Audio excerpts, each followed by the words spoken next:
begin the Community Redevelopment Agency Board meeting. If you could please call the roll. Commissioner Moritas? Here. Commissioner Glassman? Here. Commissioner McKenzie is not present. Vice Chair Sorensen? Here. Chair Trentalis? Here. We'll begin with the agenda. M1, motion approving minutes for August 16, 2022, Community Redevelopment Agency Board meeting. Do I hear a motion to approve those minutes? Moved. Second. Moved and seconded. Please call the roll. Commissioner Glassman? Yes. Vice Chair Sorensen? Yes. Commissioner Moritas? Yes. Chair Trentalis? Yes, and those minutes are now approved. R1, this is a resolution approving an amendment to interlocal agreement for the Northeast 4th Avenue Complete Street project between Broward County, the City of Fort Lauderdale, and the Fort Lauderdale Community Redevelopment Agency. Would someone like to introduce the resolution? Introduced. Any questions with regard to this item? There being none, please call the roll. A resolution of the Board of Commissioners of the Fort Lauderdale Community Redevelopment Agency approving the First Amendment to the interlocal agreement among Broward County, the City of Fort Lauderdale, and the City of Fort Lauderdale Community Redevelopment Agency for the Northeast 4th Avenue Complete Street project in the Central City Community Redevelopment Area and providing for an effective date. Commissioner Glassman? Yes. Commissioner McKenzie? Not present. Vice Chair Sorensen? Yes. Commissioner Moritas? Yes. Chair Trentalis? Yes, and that resolution is now approved. R2, a resolution approving the Streetscape Enhancement Program funding in the amount of $285,000 to Broward Partnership for the Homeless, Inc. for the 7 on 7th mixed-use affordable housing project located at 920 Northwest 7th Avenue, waiving the program requirement for a mortgage on the property, authorizing the executive director execute any and all related instruments, and delegating authority to the executive director to take certain actions. Would someone like to introduce the item? Introduced. I have one person sign up to speak with just for questions. Anyone have any questions regarding this project? No, but it's a great project. Well, thank you. Thank you. There being nothing further, please call the roll. A resolution of the Board of Commissioners of the Fort Lauderdale Community Redevelopment Agency waiving the mortgage requirement under the agency's Streetscape Enhancement Program for Broward Partnership for the Homeless, Inc., approving a loan in the amount of $285,000, approving the Streetscape Enhancement Agreement, authorizing the Executive Director to execute all related instruments, delegating authority to the Executive Director to take certain actions, and providing for an effective date. Commissioner Glassman? Yes. Vice Chair Sorensen? Yes. Commissioner Moritas? Yes. Chair Trentalis? Yes, and that resolution is now approved. Is there any further business of the CRA? There being none, the CRA board meeting is now concluded, and we'll now move into the, I need my script, to the budget meeting. This is always fun. Thank you.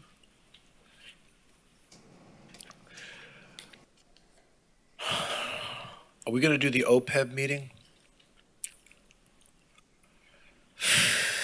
All right, let's just quickly do the OPEB meeting. This is the other post-employment benefits meeting. Please call the roll.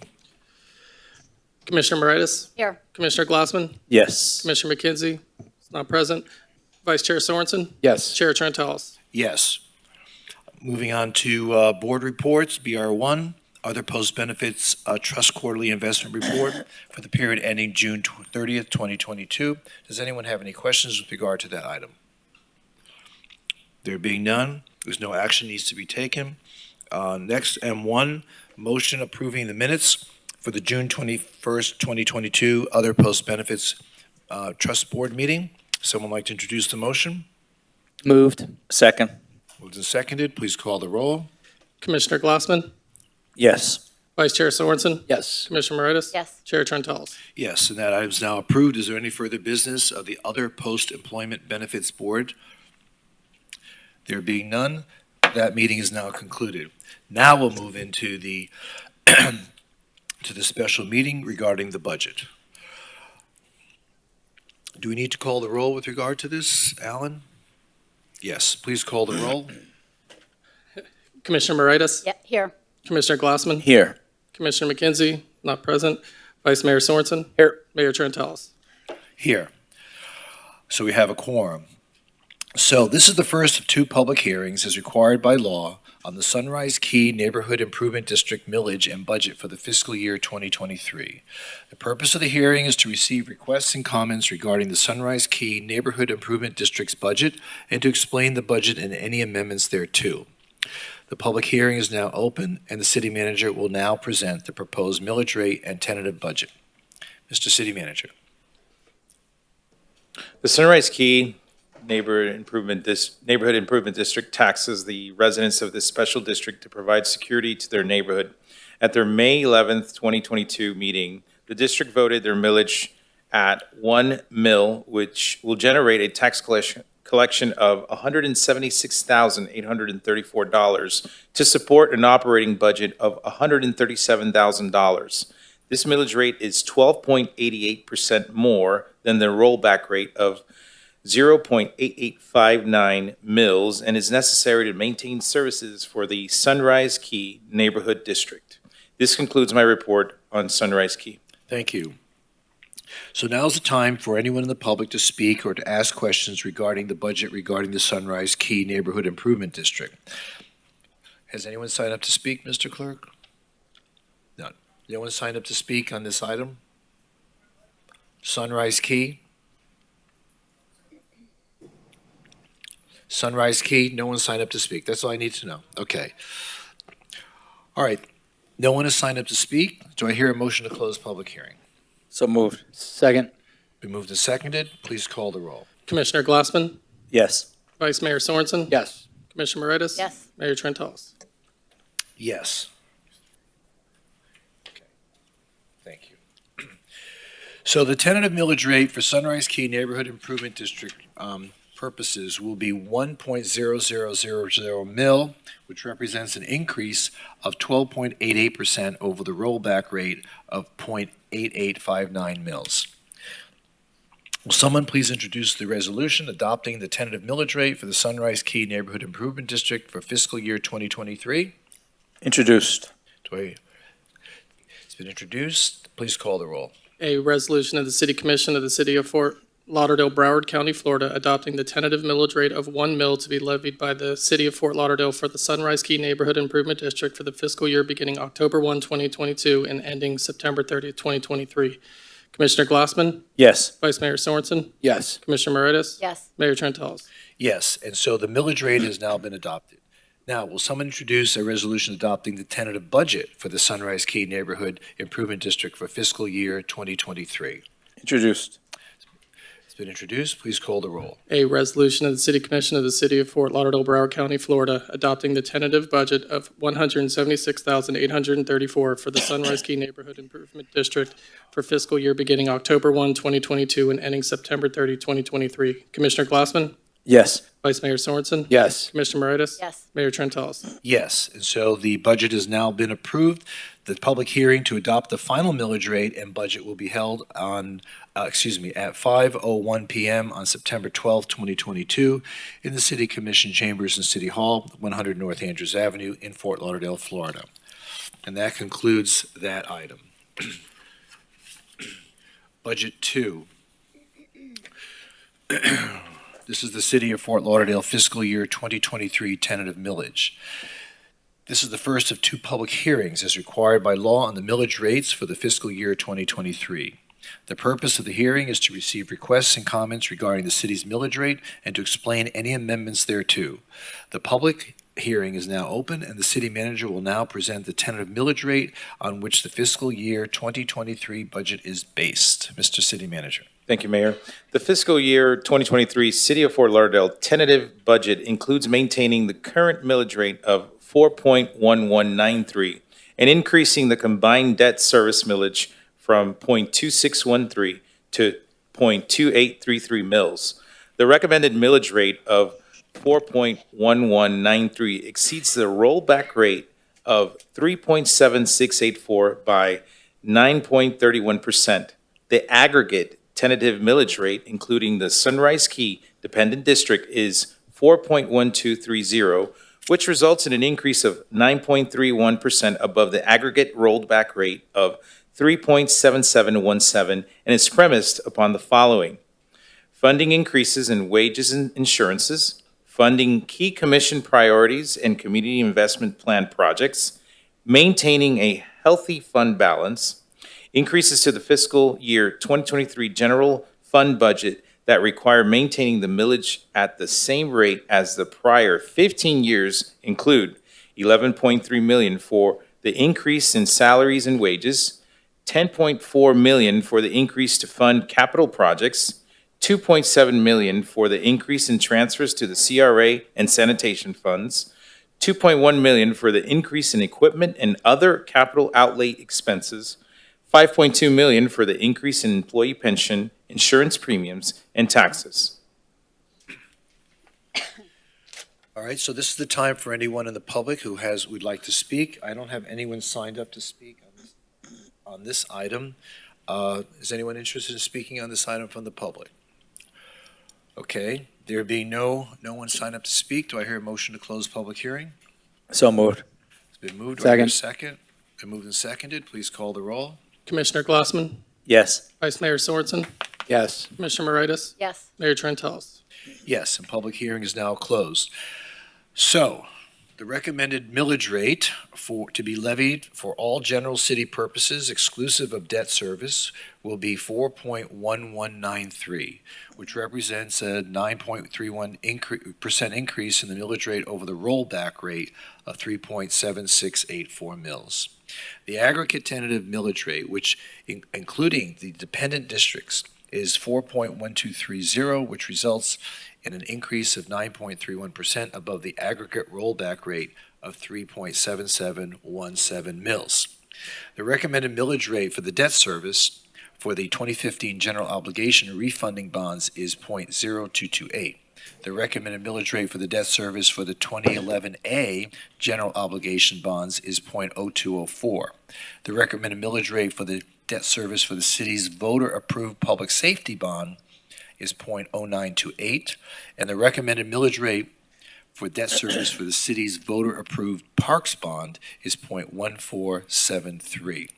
Someone introduce the resolution adopting the tentative millage rates for the city of Fort Lauderdale for the fiscal year 2023. Introduced. It's been introduced. This will be the 16th year that we're stayed at the same millage rate, correct? Yep. It's been introduced. Please call the roll.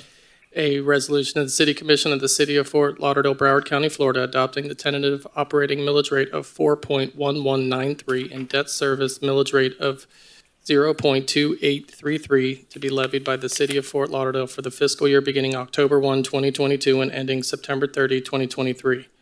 Commissioner Glassman, Yes. Vice Mayor Sorensen, Yes. Commissioner Moritas, Yes. Mayor Trent House. Yes. Congratulations, Commission.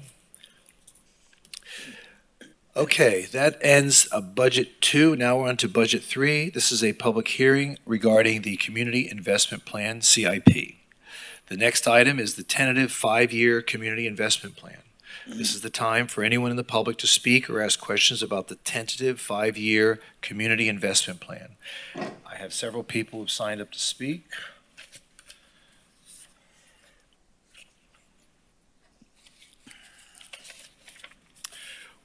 Actually, 3 people, Stan Eichelbaum, Debbie Eisinger, and Susie Bailey. So, is Stan here?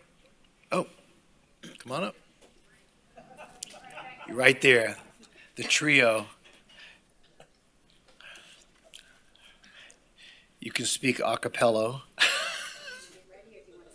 It doesn't matter.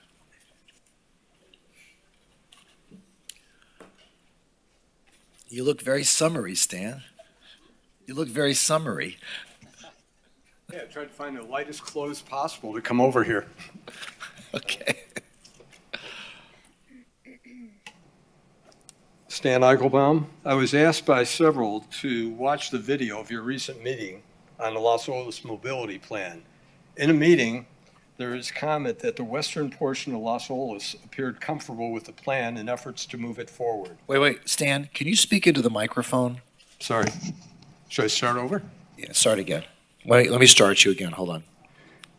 I was asked by several to watch the video of your recent meeting on the Los Olas Mobility Plan. In a meeting, there's a comment that the western portion of Los Olas appeared comfortable with the plan and efforts to move it forward. That could not be more inaccurate. At recent flag meetings and other gatherings of the neighborhood, it is the top of conversation right now. Charts are circulating showing a distribution of costs quite questionable. I think it's near unanimous, if not unanimous, that people are astounded at the $100,000 expenditure for consultant to structure an assessment program moving forward, as well as design at this point when there's still issues to work out. That does not negate appreciation to the commissioners who drove the process for 2 years. Stan, let me ask you a question. Sure. If we move forward with trying to determine the design and engineering, and because this commission has never really adopted a plan as funding, and so I think there's been some talk out there that people who live in the Coley Hammock area or who live behind the retail section of the Las Olas Boulevard, including Beverly Heights, that all the folks are going to be assessed in order to make those improvements. This commission has never, ever committed itself to that approach. And in fact, if I've heard anything on this commission, it was that we were seeking grant funding to pay for the whole thing. So would you be against the $100,000 expenditure for design going forward if you knew that this commission was not interested in assessing homeowners that live along that corridor? Yes, I'd be. You'd be okay with Yes, that? I'd be against it. You'd be okay because with first that? of all, the 100,000 isn't for design, it is for the assessment structuring. It's to determine, consultant? it's to determine funding Methodology. approaches, yes. Not just assessment, but any type of funding opportunities. But would you be okay if we move forward in trying to determine funding opportunities if this commission has never stated that it wanted to assess homeowners? I respect that, and I must go to the history of this. Okay, go I ahead. was part of the committee. Go ahead. And in the third meeting, I believe, myself and I believe Mike Weymouth both challenged the process and said this could turn into a wish list. I certainly have had much experience working with different cities with this type of a process. And of course, it turns into a wish list from every constituent, every neighborhood, all the way around. I understand that. We said, we've got to not wait till the end for people to shrug shoulders and say, where did we get the money?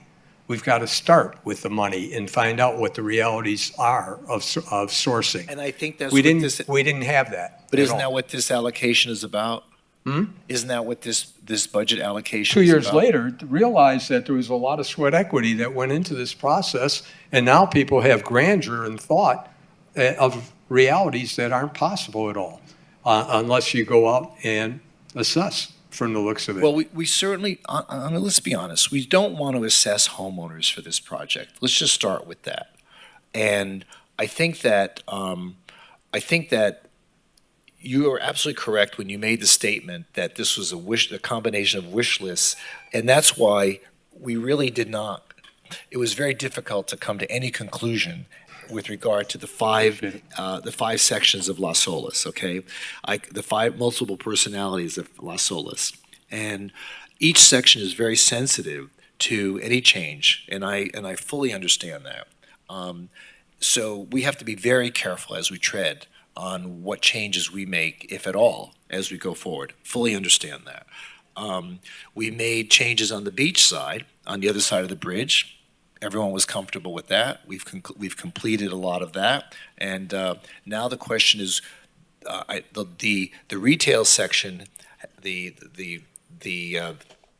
shopkeepers and property owners they continue to press us to move on and to try to make the changes that they are seeking for the retail section. But I don't want anyone to be at this meeting or to walk away from this meeting thinking that this commission is looking to assess homeowners. There has been some talk about assessing the people who own the commercial property on Las Olas, but not the homeowners. Am I correct in saying that, everybody? Right?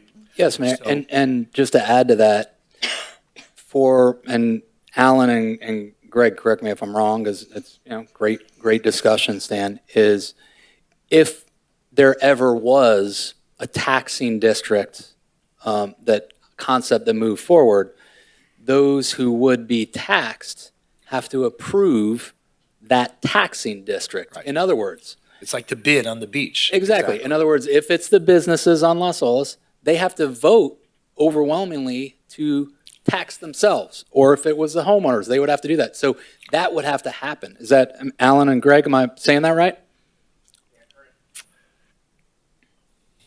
Currently, the only ordinance we have with regards to assessments deals with undergrounding, so we'd have to develop an ordinance that would permit the assessment of, wouldn't necessarily be a tax, but it'd be an assessment, and that would have to be defined, and we'd have to go through a similar process as we did with undergrounding.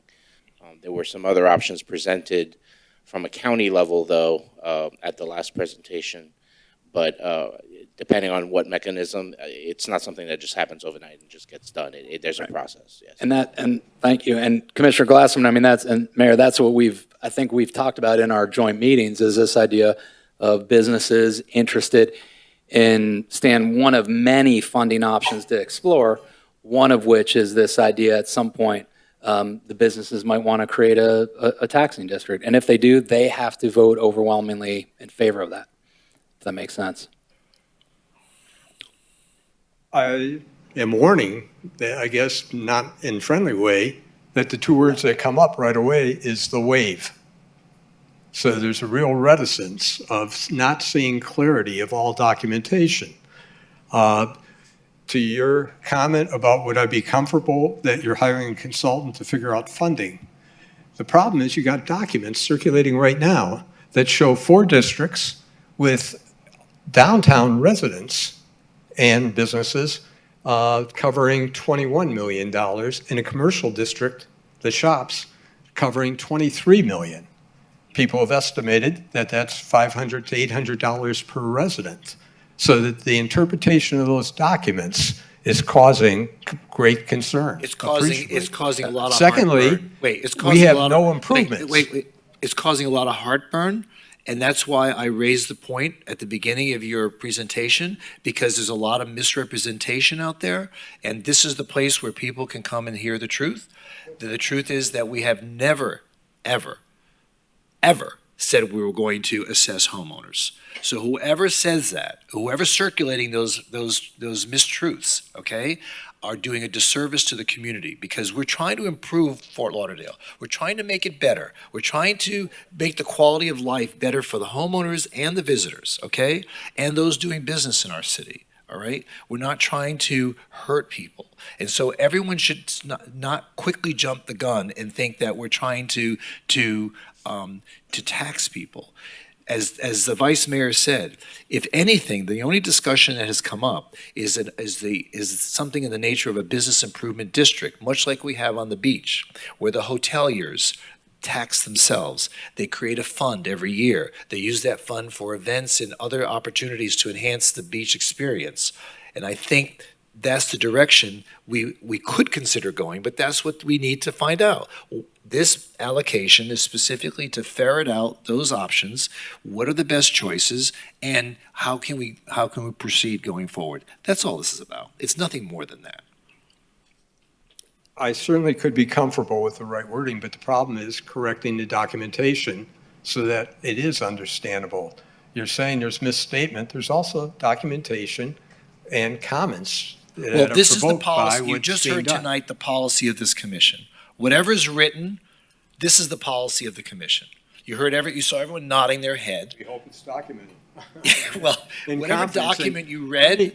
Let me also explain what's going on in our specific area. Okay, go ahead. We have a real problem that we're talking about mobility, and we're for improvement to the district. It accrues to the valuation of our property if it's done right.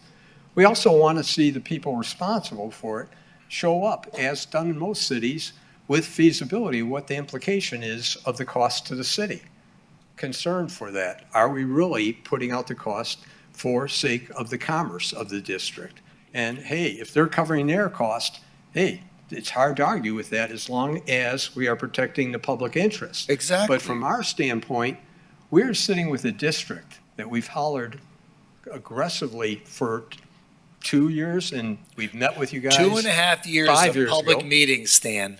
Two and a half No, years separate. of public meetings. There's no one could ever say there hasn't been transparency. But It we has also- been talked to death ad nauseum as to what should be done there. You know that. We're also dealing in a neighborhood that has hot rodding going down the streets, that has noise all over Wait, the don't place, change the that has subject. U-turns That's a and totally everything different else. subject, and we're definitely, you know This we've been would, talking. in fact, compound that, so that's where the apprehensive is. Yeah, but you're changing the subject now. No, I'm not Yes, changing you are, the because subject. we've I'm already trying to get addressed you that. success. The city commission has talked on multiple occasions, now that the state legislature has given us the authority to cite people, our chief of police, who's sitting there in the corner, has been asked by this commission now to start enforcing that so that we reduce the amount of noise on Las Olas, we reduce the amount of noise on A1A, and we try to return the quality of life that we've all come to appreciate in our city.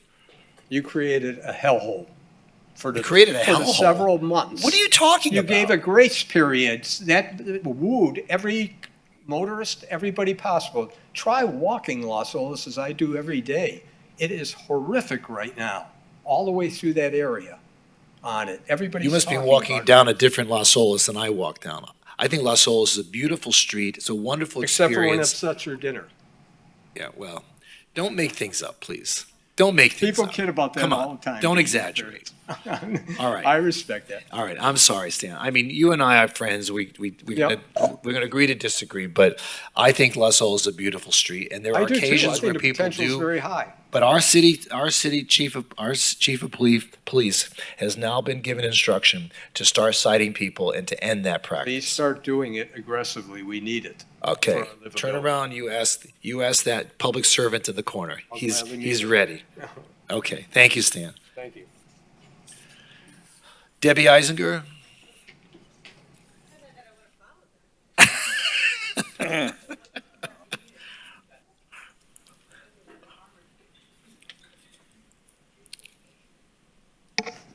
Well, good evening, Mayor, Yes, Vice Mayor, ma'am. Commissioners.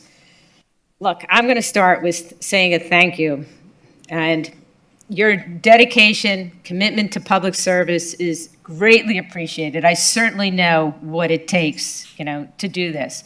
And I know you spend countless hours of your time trying to make Fort Lauderdale #1 as a place to live, work, play, and educate. So it is greatly appreciated.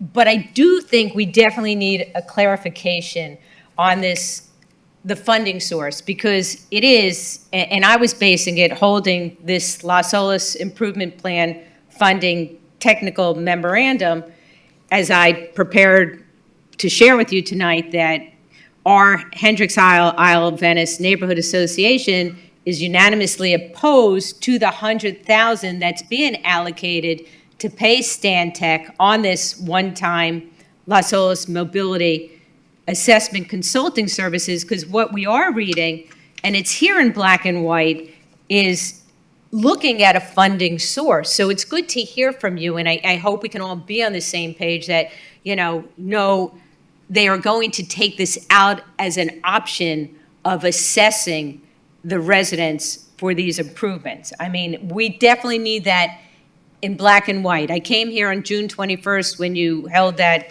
commission conference meeting, and, and that whole presentation talked about the possibility of a municipal service taxing unit as to pay for this.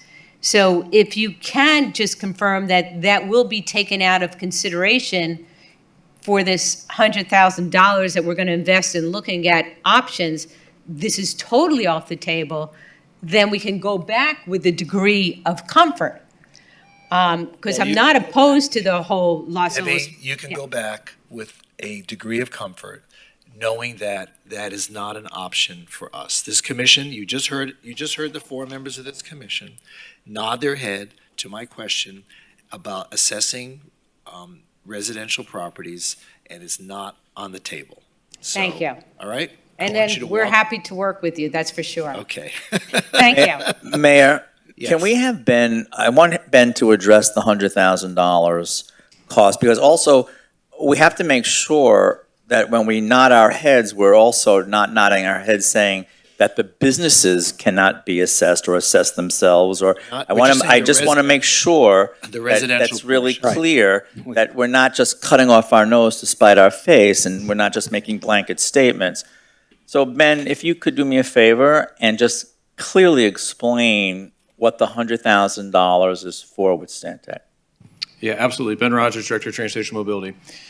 So this budget has two items in it for the mobility plan. The first one is an operating budget of $100,000 that was originally earmarked by staff to advance an assessment after the June 21st meeting. That money was earmarked before that meeting in case the commission said, we want to move forward and do an assessment. At this time, that direction has not been given, but the $100,000 remains in our operating budget. My staff recommendation would be to keep that in there because with the recent inflation, we're going to have some overages. We're working on the Las Olas crosswalks, and we're looking at dual left turns at 15th and Las Olas. And just understanding the way that the bids have been coming back right now, I have a feeling we're going to have a funding deficit on one or two of those projects. The second thing that's in the budget is a capital or CIP allocation. That's $7 million over 3 years. The first year being $3 million, second year being $2.5 million, and the third year being $1.5 million. The plan for the first fiscal year, so starting in October with $3 million, was to advance the westernmost three character areas into a design phase. And the reason for that is the design is going to take itself probably 6 months to procure and 12 to 16 months for the actual design to be completed. And what staff didn't want to do was have things sit while the funding mechanisms are being determined. So what this will allow us to do is to take the planning level concepts for the western three areas, the downtown, the shops, and Coley Hammock, advance those to design and get updated cost estimates, scheduling, bid documents, so that way when funding is identified, we have a shovel-ready project to move forward on. Fiscal year 24, which would be the second year in the CIP, has $2.5 million allocated. Right now, that funding is being earmarked for design of the Las Olas Isles and the beach, contingent on direction from this commission. We hit a pause button after June 21st on those two areas because there was not consensus. And in the memo that was drafted and distributed last week, we identified staff's priority at this point was going to be to advance the design, get those procurements underway, and then sometime in early 2023, start working with Commissioner Glassman in his office on public outreach in the Isles to determine what the next steps look like in the Isles and if we'll be ready to start and implement a design phase in the subsequent fiscal year. So as of right now, there's $100,000 that's in the operating budget that was earmarked originally for an assessment, but that doesn't have to be used for an assessment. And what about the 1.5 million for the last of the 3 years? What's that earmarked for? So the 1.5 at this point has not been defined, but when we looked at the total cost of the project, we took some of the elements that we think that we would need to continue to move it forward. So contingency in the design, maybe some CEI in there. So if we're successful on securing construction funding, the third year could be some kind of seed money or something to go towards construction of the first phase. But there's still a whole lot of things that need to be identified and worked through from now until then. Thank you. And not assessing residents does not preclude us from assessing businesses who seem to be voluntarily saying, we're okay with that. I would have to defer to the city attorney, but that's my understanding. And again, on June 21st, the conversation had all different types of assessment evaluations. So that way we could kind of show an initial magnitude to the commission, and staff heard loud and clear that there was no direction to move forward with an assessment at that time. And my point being that that $100,000 might be needed to figure out the context and the process for assessing the businesses. Will it not? Maybe. Yeah, again, I'd have to defer to the city attorney, but my understanding is that there would be a lot of consulting work needed to be able to get us to the point that we could do an assessment for the businesses. Right. And Alan, would assessing the businesses require any kind of county approval? No, we could do that ourselves. I mean, there is an Okay. option that was presented with regards to creating that special district, but we don't have to go that route. If we do it ourselves through our own ordinance, no, we don't. Okay. Thank you. So, Mayor, in listening to Ben, who's been drawing all this up, and by the way, I thank you for your memorandum of when was that, August 25th. It's very helpful. I'm going to get this out to my district tomorrow, so they'll have all of this for the Las Olas mobility. Mayor, I think based on what staff is telling us, it's prudent to keep that $100,000 in. I mean, that $100,000 in our budget is not a make or break amount in our budget. And I think that we need it as a contingency and a backup for moving forward with the design phase. Okay. Thank you, Ben. Susie Bailey? Do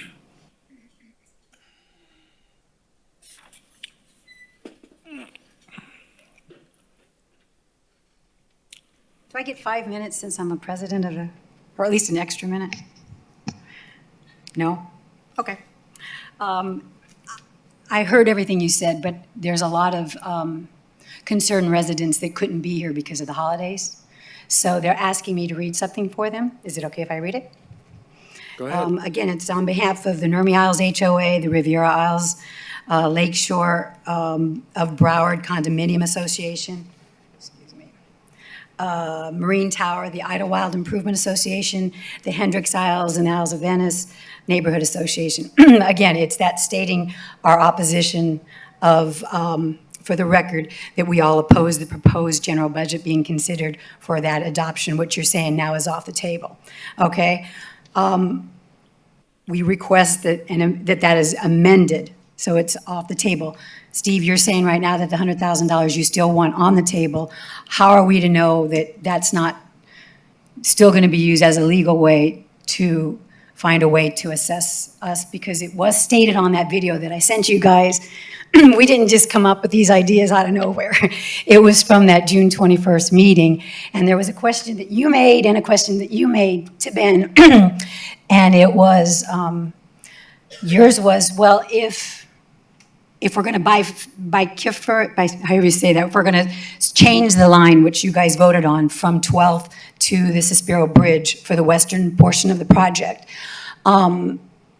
you asked, well, who only the western portion will be assessed and not the eastern portion? If you guys go to that video that's on your website, it says it on there. And that's where we were concerned, because Ben at that time said that's a gray area. And because it's a gray area, and because the Isles portion is so high that because of the possibility of having to raise Las Olas and the infrastructure, that's why they were considering assessing the residents. So we didn't just pull this stuff out of nowhere. That's what was stated. And you guys basically had a unanimous to move forward with this, and you never did oppose. I never heard that anywhere in that video, that you opposed an assessment. So now, do we have you on record saying you oppose assessing the, all of the residents on Las Olas? Not the businesses, but all the residents on this corridor, you oppose that assessment?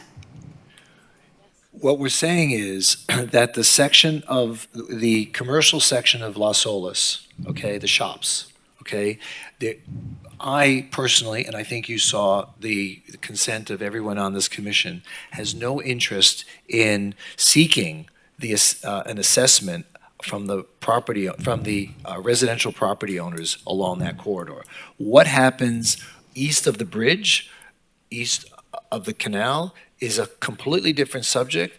It requires additional meetings. It obviously require the consent of everyone on the aisles before we even get to that point. But that's not the target of this allocation. This is just talking about the shops area. Well, I know the 7.1 million, that 3 million of that was for a more intensive design so that you guys could find ways to fund this project. Right, but you did. So I did get that. But Mr. Rogers, okay, told us that while it's being budgeted, he's not moving forward on it until he gets the consent of the commission as to what exactly we want to be done on that portion. Exactly, of the I get that. So let's make that clear. I don't want So, you. I'm just want to make it clear. So all of you oppose assessing residents Unless on the this- residents approve it.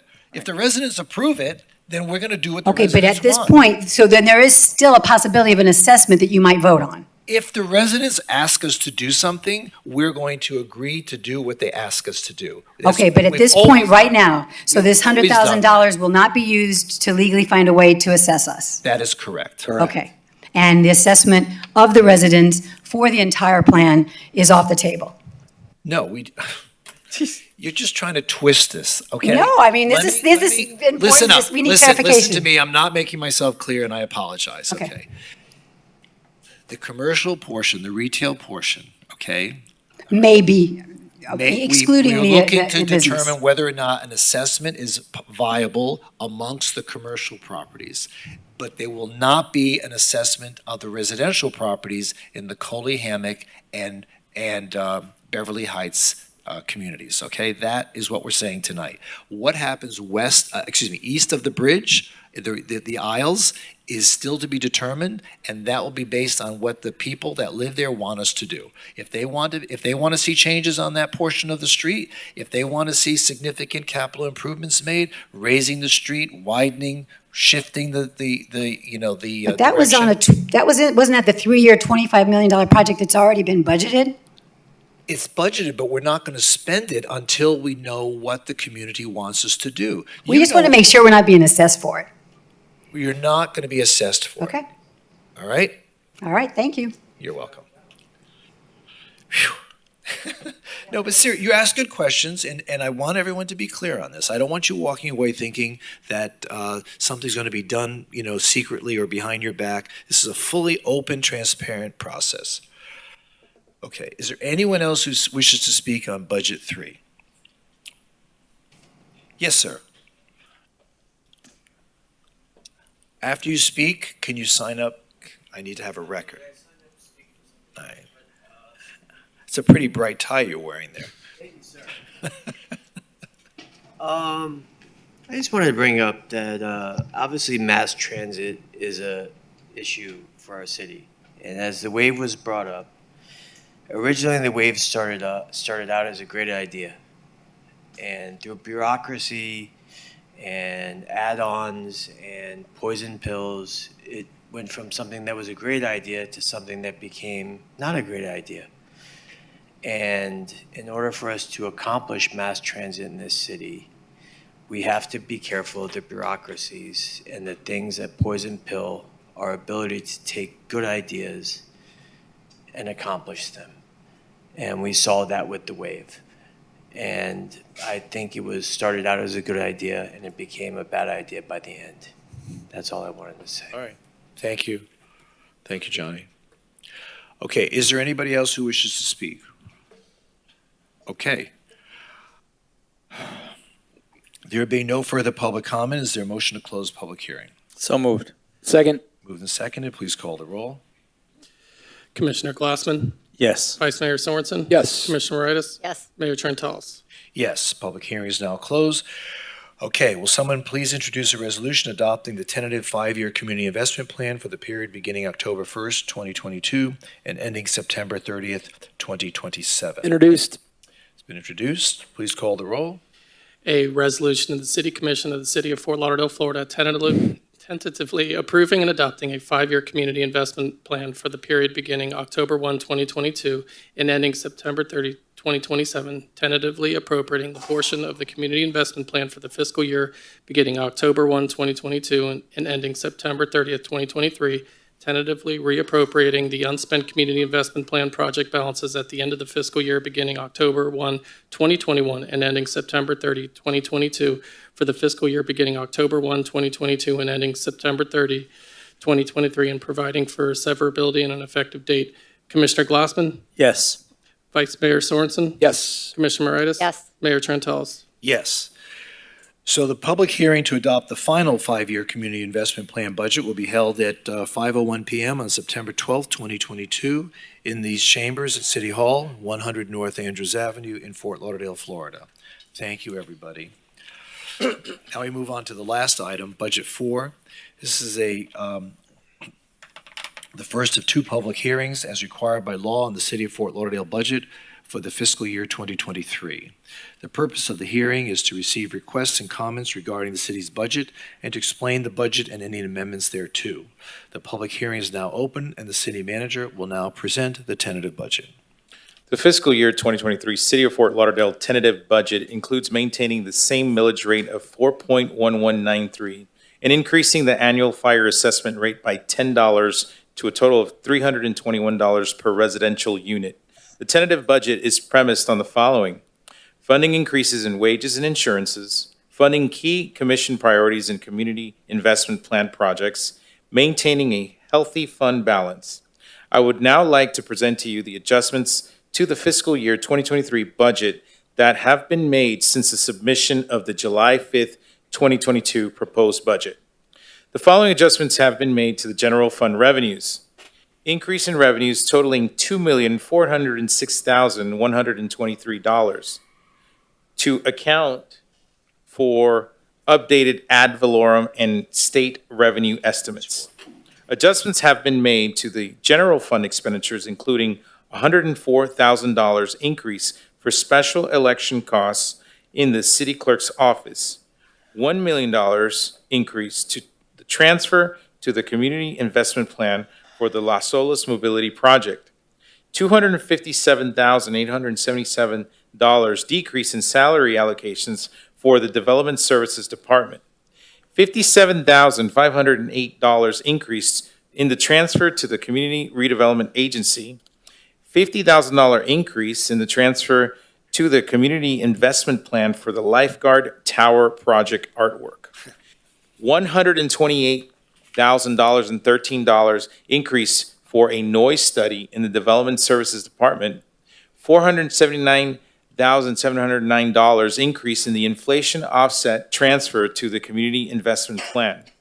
$714,285 increase to fund a city contribution to the Downtown Development Authority's Hyzenga Park project, $229,285 increase to fund the consolidation of the call center, $98,800 decrease in qualified target industry payments based upon the state's estimate.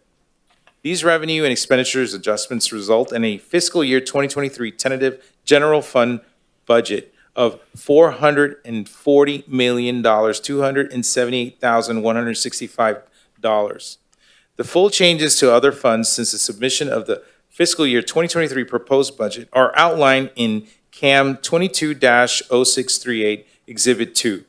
Key changes include: the sanitation fund budget was increased by $113,456. The new tentative budget is $34,349,897.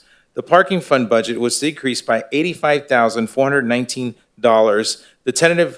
The new tentative budget is $25,293,300.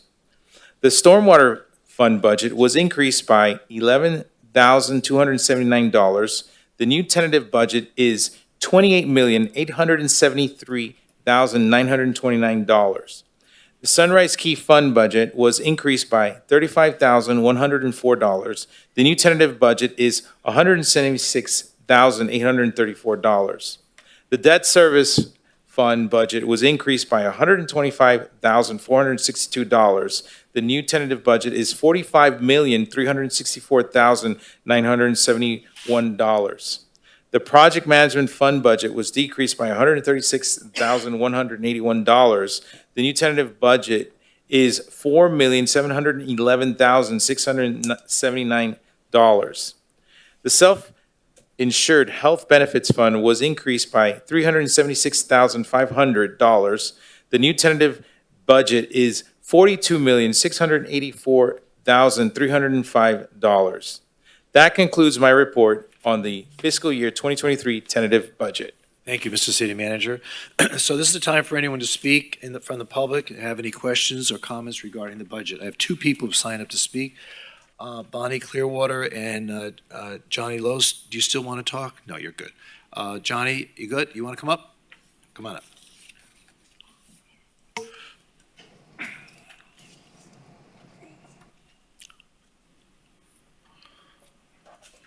Is there anyone else who wishes to speak who has not signed up? Okay.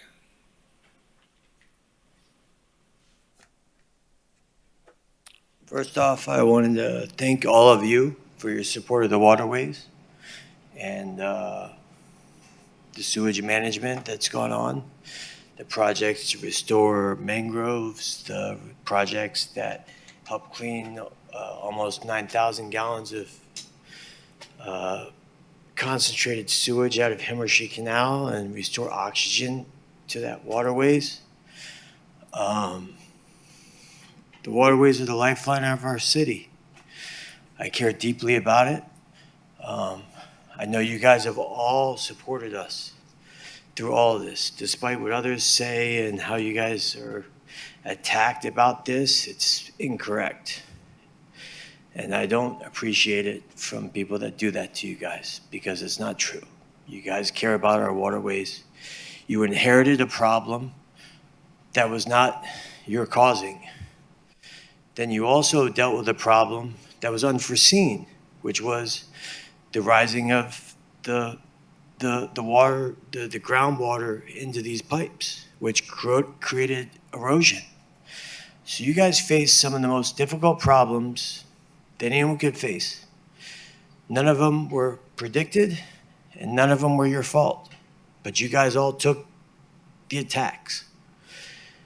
And you supported clean waterways, you supported us, and you supported the waterways.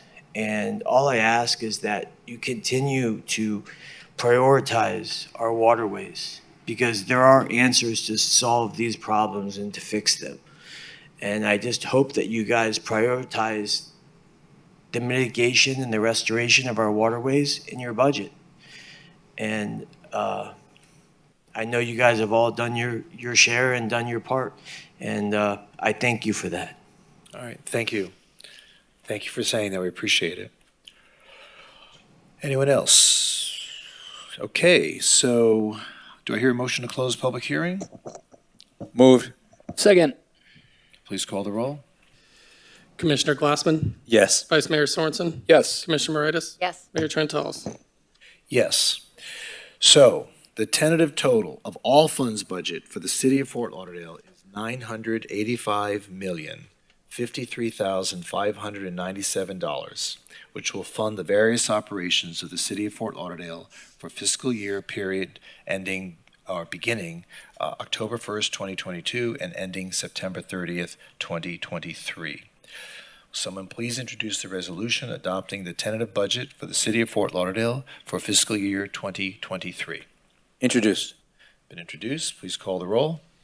A resolution of the City Commission of the City of Fort Lauderdale, Broward County, Florida, adopting and approving the tentative budget of the City of Fort Lauderdale, Florida for the fiscal year beginning October 1, 2022 and ending September 30, 2023, which includes the budget for the general fund, water and sewer central regional wastewater funds, debt service funds, self-insured health benefits fund, community redevelopment agency fund, sanitation fund, parking fund, building funds, central services funds, vehicle rental fund, city property and casualty insurance fund, stormwater fund, airport fund, housing and community development fund, project management fund, cemetery system fund, arts and science district garage fund, cemetery perpetual care fund, beach business improvement district fund, school crossing guard fund, nuisance abatement fund, Sunrise Key neighborhood improvement district fund, and police confiscation funds, and tentatively adopting and approving the city of Fort Lauderdale personal complement for the fiscal year beginning October 1, 2022 and ending September 30, 2023, and providing for an effective date. Commissioner Glassman? Yes. Vice Mayor Sorensen? Yes. Commissioner Moritas? Yes. Mayor Trentalis? Yes, and that's the first reading, so the next public hearing to adopt the final budget will be held at 5:01 p.m. on September 12, 2022 in the City Commission Chambers here at City Hall, 100 North Andrews Avenue in Fort Lauderdale, Florida. That concludes our budget hearing. Does anyone have any questions? That meeting is now concluded. Okay.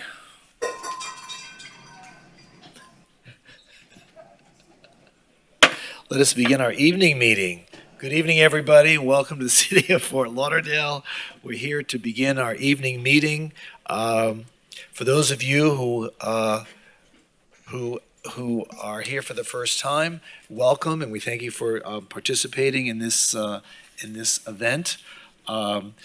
Couple guidelines regarding decorum. Please refrain from any behavior that is disruptive, distractive, profane, or inhibits the meeting in any way. And if you wish to speak on a specific agenda item, please sign up in the City Hall lobby. A member of the City Clerk's office staff will be there to assist you.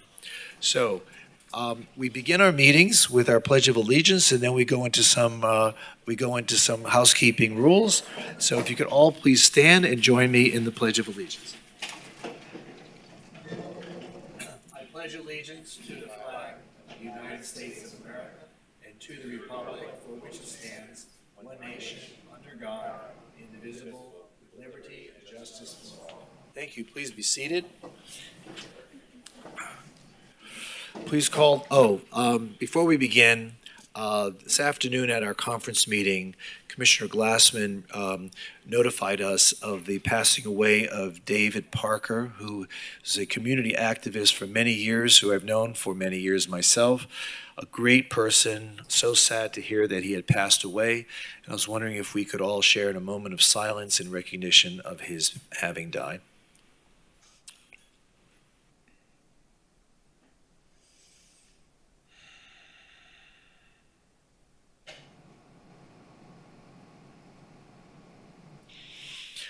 Okay, thank you. And thank you, Dave, for all that you did for our community. Please call the roll. Commissioner Moritas? Here. Commissioner Glassman? Here. Commissioner McKenzie? Is not present. Vice Mayor Sorensen? Here. Mayor Trentalis? Here. Someone told me that Commissioner McKenzie's in Ireland. Does anybody know about that? Mackenzie is an Irish name. Yeah. He's Anyway, we have a walk-on resolution approving a grant agreement and authorizing, thank you, the acceptance of grant funds from the Federal Aviation Administration for the construction of Runway 9, the run-up area location in South End Taxiways intersection at the Fort Lauderdale Executive Airport. So that's going to be a walk-on resolution later. And then we have a change to OSR 7, Exhibit 5, minor changes to Section 1 of the ordinance. I think we also have a request to defer PH1, if I'm not mistaken.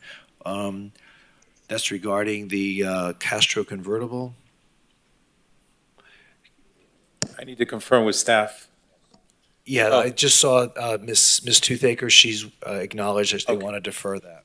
So when we get to that, we'll defer to a time certain. When did you want to defer that to? If you can please come up. October 18th.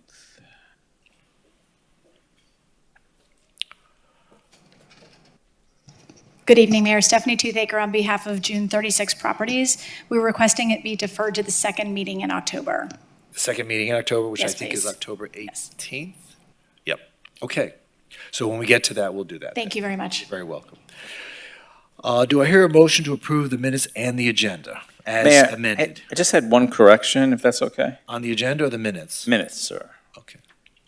Thanks. On the minutes of Tuesday, May 17th at 6 o'clock, the regular meeting, Yeah. page 3 and 4. On the bottom of page 3, it talks about Marine Advisory Board, and there's a little bit about the Marine Advisory Board. But then on the top of page 4, there's a repeat of all of the Historic Preservation Board minutes. So I think we just need to delete where it says, motion made by Mr. Marcus, seconded by Mr. Rosa, and then the following paragraph in italics, and then just let it pick up again with Theodore Morley, Marine Advisory Board Chair. Okay. And is there anything else? I'm good. I'll Okay, move. so that would be the Approval. approval. Someone make a motion to approve the minutes as amended Moved. and the Second. agenda. Okay. Motion's been made. Do I hear a second? Second. Did you not hear me? Go ahead. Commissioner Moritas seconded that. Bang on that. Anyone? The youngest member of the commission, Mayor, was seconding that. Oh, Ben. Please call the roll. Commissioner Glassman? Yes. Vice Mayor Sorensen, Yes. Commissioner Moritas, Yes. Mayor Trentalis. Yes, and the minutes as amended have been approved along with tonight's agenda. So next in our meeting, we have an opportunity to recognize people or events that are important to our community. And each member of our commission is asked to participate in this. In our first presentation tonight, I will ask Vice Mayor Sorensen regarding a proclamation concerning National Suicide Prevention Awareness Month. Mr. Vice Mayor. Thank you, Mayor. Let's see, Bonnie, come on up. And is Janet here too, Bonnie, or no? Just you. Come on up. Fantastic, Janet's here. So glad you're here. I'll read a little bit and then turn it over to you. Love to hear you share. And Janet, thank you so much. Thanks for being here. Perfect, dynamic duo. Great. Well, thank you all, and we're here to celebrate National Suicide Prevention Awareness Month, September 2022.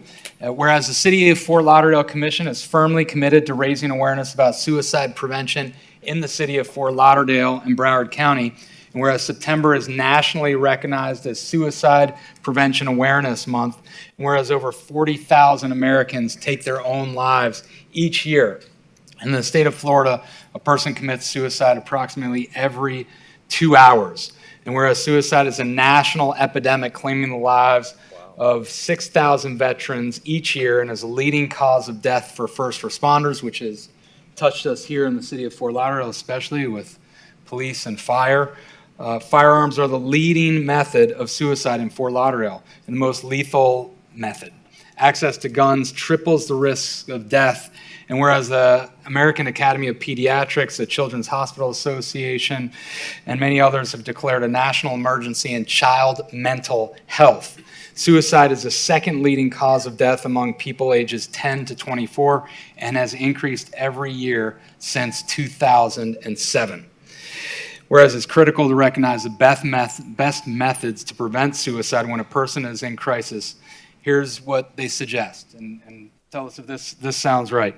Ask if the person is thinking of taking their lives, keep them safe and restrict their access to lethal means such as firearms, poisons, and prescription drugs, and seek professional help. In Florida, dial 211 or call or text the Suicide and Crisis Lifeline at 988. Is that sounding right?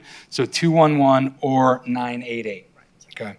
Whereas the League of Women Voters of Broward County provides significant leadership in suicide prevention through community education and the creation of their Lock It Up gun safety program, encouraging safe firearm storage to prevent suicide. Now, therefore, we as the city commissioners of the city of Fort Lauderdale hereby proclaim September 2022 as National Suicide Prevention Month. Dated this 6th day of September, signed your mayor, Dean J. Trentalis. Hey. Thank you. So thank you, Bonnie and Janet. Let me turn it over to both of you. Bonnie first, and please, go ahead. Just want to emphasize two things, and the one is Bonnie, that, can you speak into the a microphone, little closer? please? Okay.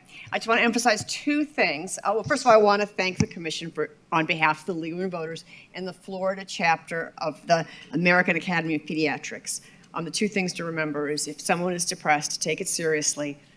Remove lethal methods from their home, guns, poisons, etc. And the second thing is that there is this new phone number, 988. That's very new. It's maybe a couple months old. And so that is designed to be a national number for people in crisis. And so that's really handy for you to remember. And then finally, I have some free gun locks. We're really all about safe storage. So if anyone wants a free gun lock, I've got about 10 of them here. Just see me out at the back of the room afterwards, because we really urge people to keep their firearms safely stored. And these little, don't use them for your bikes, use them for your guns. Okay. Janet? Yeah, good. Okay. Thank you. Great. Let's take a picture.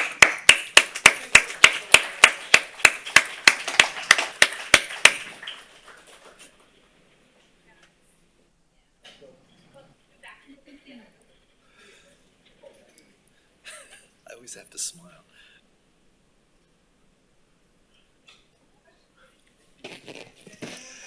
Thank you, ladies.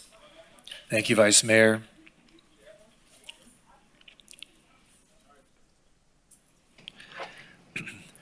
Our next presentation, I invite Commissioner Glassman, who's going to present a proclamation regarding Childhood Cancer Awareness Month.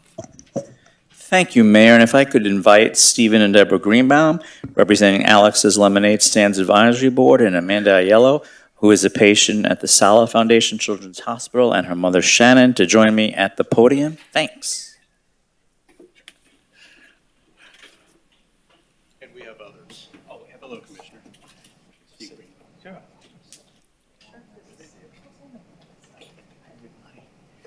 Thank you. And we have others, and then after the proclamation, we'll just move over into the middle and we can all get a nice photo. Thank you.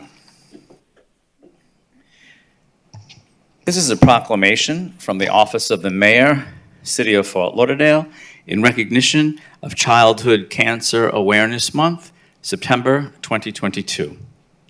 Whereas, childhood cancer is the leading cause of death by disease of children under the age of 19 in the United States.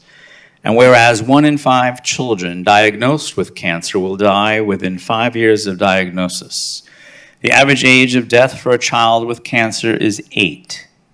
In 2022, an estimated 1,800 children in the U.S. are expected to die from cancer.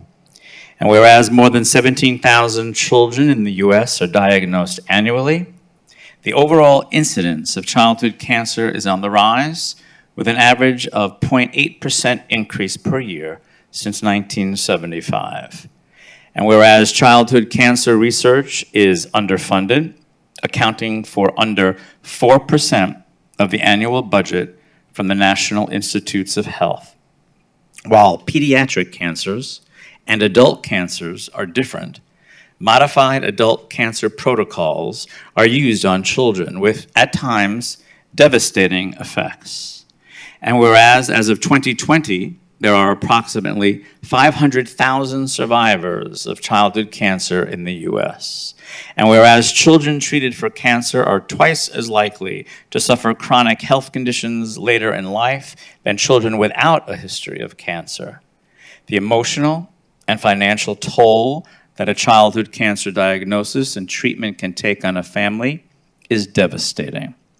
And whereas Alex's Lemonade Stand Foundation, ALSF, is one of several nonprofit organizations whose mission is to change the lives of children with cancer through funding impactful research, raising awareness, supporting families, and empowering everyone to help cure childhood cancer.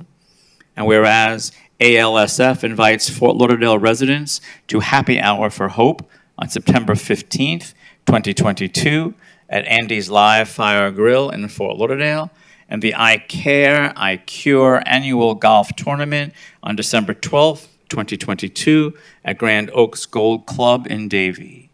Now, therefore, we, as city commissioners of the city of Fort Lauderdale, Florida, do hereby proclaim September 2022 as Childhood Cancer Awareness Month in the city of Fort Lauderdale and commend ALSF and other nonprofit organizations for their commitment to providing a pathway to a cure for childhood cancer. Dated this, the 6th day of September 2022, and signed by our mayor, the Honorable Dean J. Trentalis. Thank you.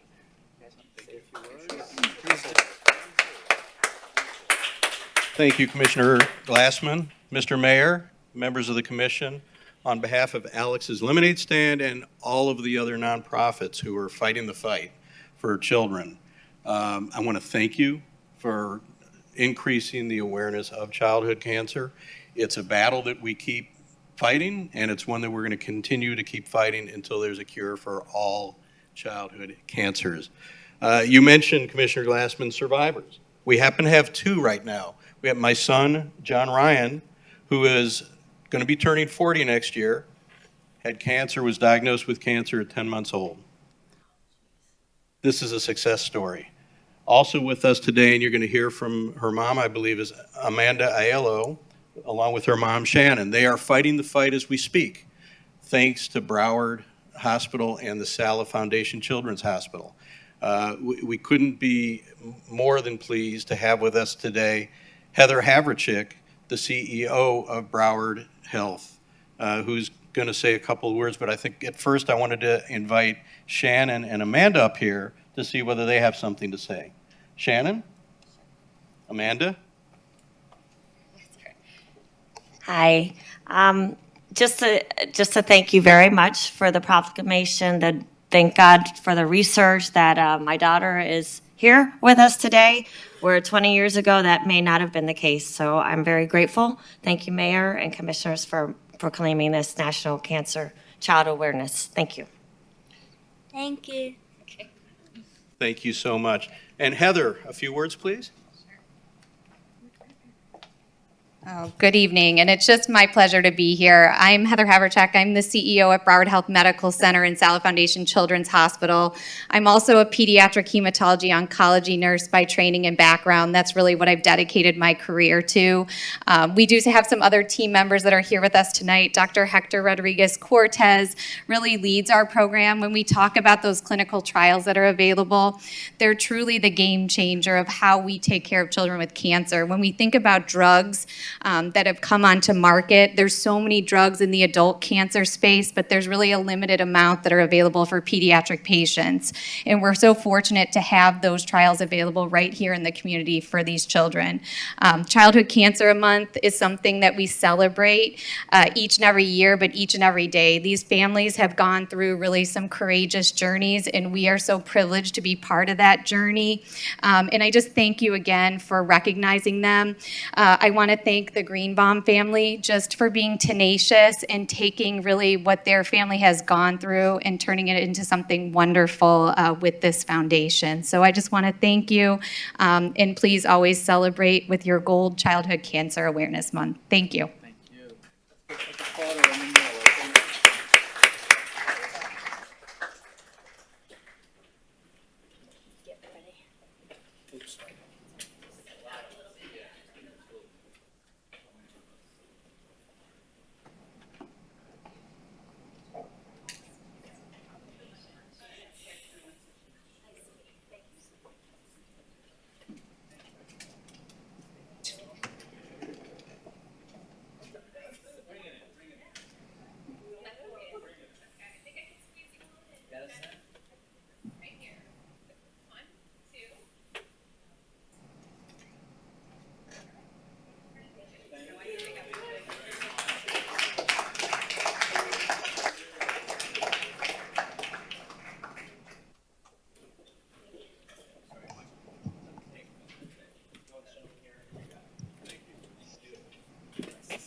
Thank you, Commissioner.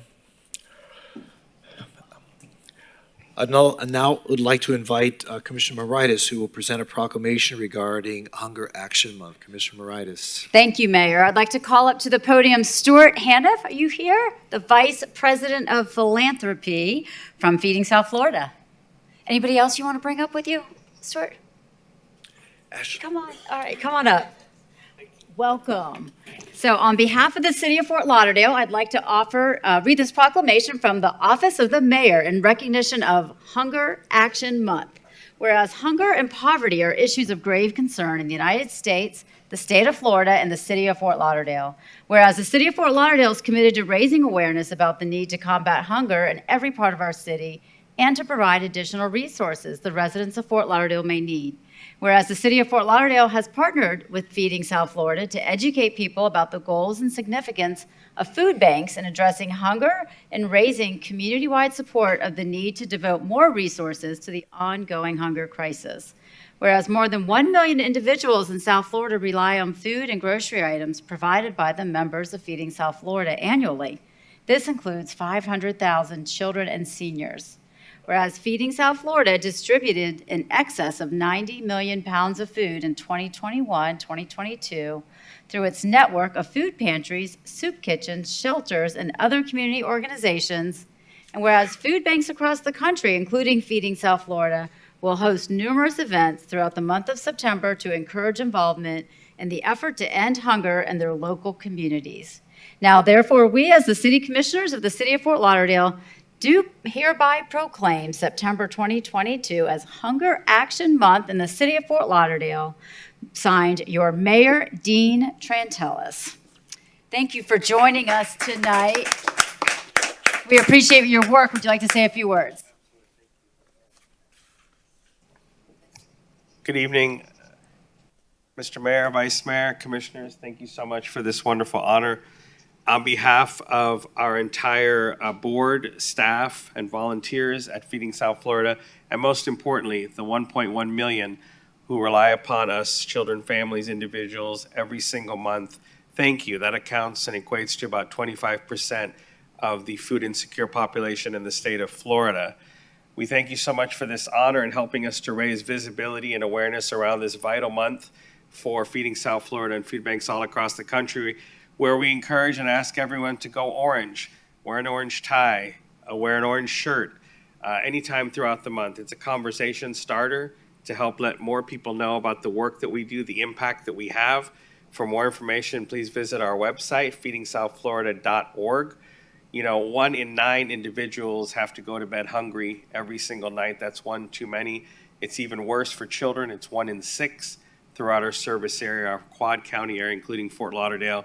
Please help us raise dollars, raise visibility. This proclamation is vital to do that so that more people know about the issue of food insecurity. It's really something that has been elevated because of the pandemic, but now because of inflation, supply chain, the rising cost of everything, more people than ever before are turning to us for services and turning to us more often for our help. So please go orange. September 23rd is actually Hunger Action Day. We have our 5K Outrun Hunger in Palm Beach on the 24th. Please visit our website for more information. And thank you for supporting our work and our efforts to feed those in need in South Florida and in Fort Lauderdale. Thank you. Let's get a picture. Thank you.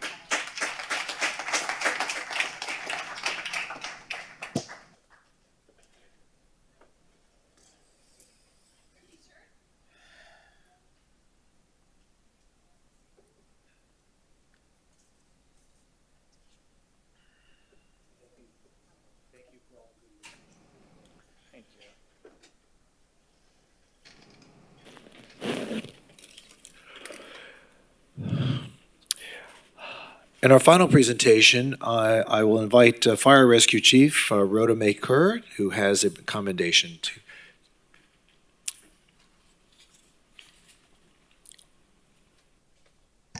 Thank you, Mayor, Council. This evening, we're here to recognize Scott Rochford. Did I say that right? Okay. And on the July 1st of 2022, at approximately 5 p.m., a summer camp staff member from Calvary Chapel suffered a severe laceration to his left forearm. A call was made to 911 and the security team of the chapel. Scott Rochford grabbed some first aid supplies and responded to the incident location by following the trail of blood that was left by the injured employee. Upon arrival, he found other employees trying to stop the bleed by holding pressure on the injury. After assessing the situation, Scott realized that the bleeding had not stopped and appeared to be getting worse. He went to the nearest AED cabinet and retrieved a bleeding control kit that contains all the supplies needed to stop major bleeding. And if any of you look at any of those AEDs, you'll see that there are stop the bleed kits inside those AED cabinets. From the bleeding control kit, Scott grabbed a tourniquet and immediately applied it to the left bicep of the injured employee. The tourniquet was tightened and the bleeding stopped. At this time, the employee was monitored for other signs and symptoms. Upon arrival, fire rescue paramedics treated the employee for the severe laceration, left the tourniquet on his arm, and transported him to the hospital, where he was later released with numerous stitches. Scott credits his quick action to stop the bleed course that was taught to his staff by Fort Lauderdale Fire Rescue and Broward Health Medical Center. He learned the proper use of a tourniquet, and he realizes the importance of the stop the bleed, that training that saved a life. Fort Lauderdale would really love to recognize and thank Scott for his quick actions and his calm demeanor.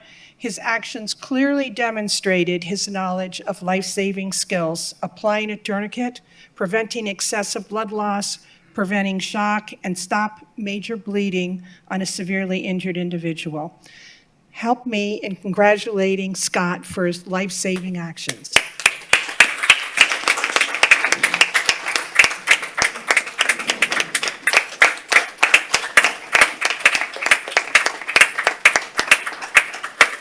And Scott would like to say a few words. Wow, everybody stood up. Anyway. Thank you so much for the recognition, Chief Kerr.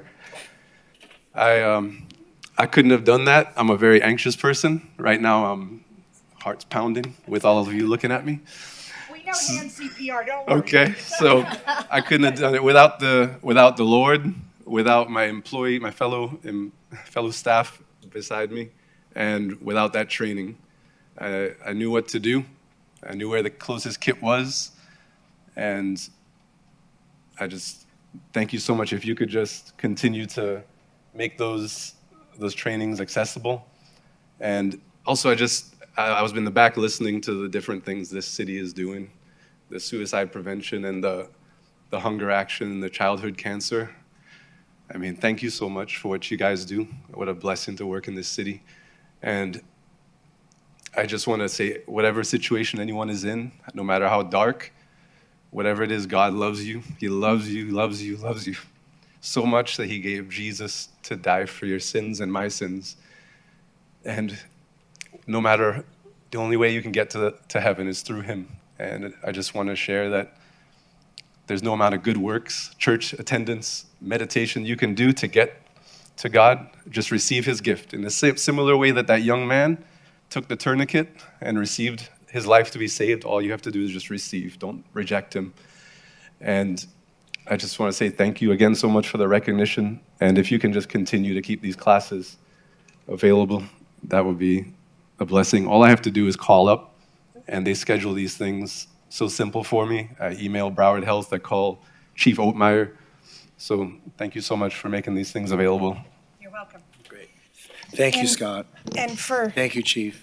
And just one quick thing, I just want to let everybody here and watching us on TV, if you would like to learn hands-only CPR and stop the bleed life-saving skills, you just have to call the 828-6800, and somebody there will help you get to that type of training. And we want to thank Broward Health for partnering with us in regard to some of that training that we've been providing. So thank you very much, and I appreciate it.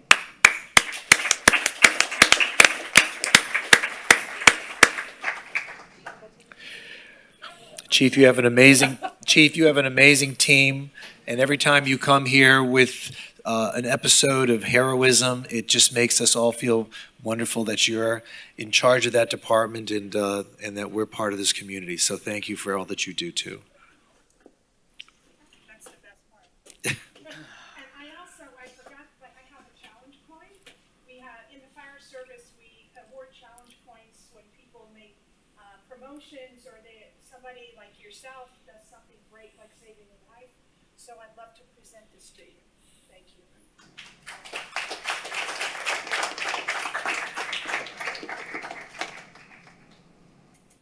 Thank you so much.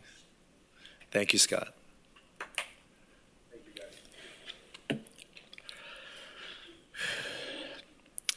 Okay, meeting's over. No, I'm just kidding. So at this point, we begin the agenda for tonight's meeting.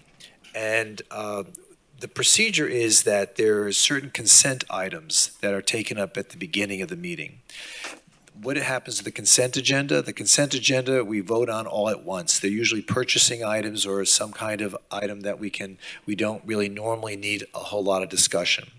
However, if there's an item that a member of this commission wishes to pull to separately discuss, now will be the time where I will ask each member of this commission if there's an item they wish to pull. If you, as a member of the public, see that your item has not been pulled, you would be permitted to speak on that agenda item before we proceed any further into the meeting. So I will first ask the members of the commission if they have any items of the consent agenda that they wish to pull. Commissioner Moritas? No. Commissioner Glassman? None, thank you. Vice Mayor? No, thanks.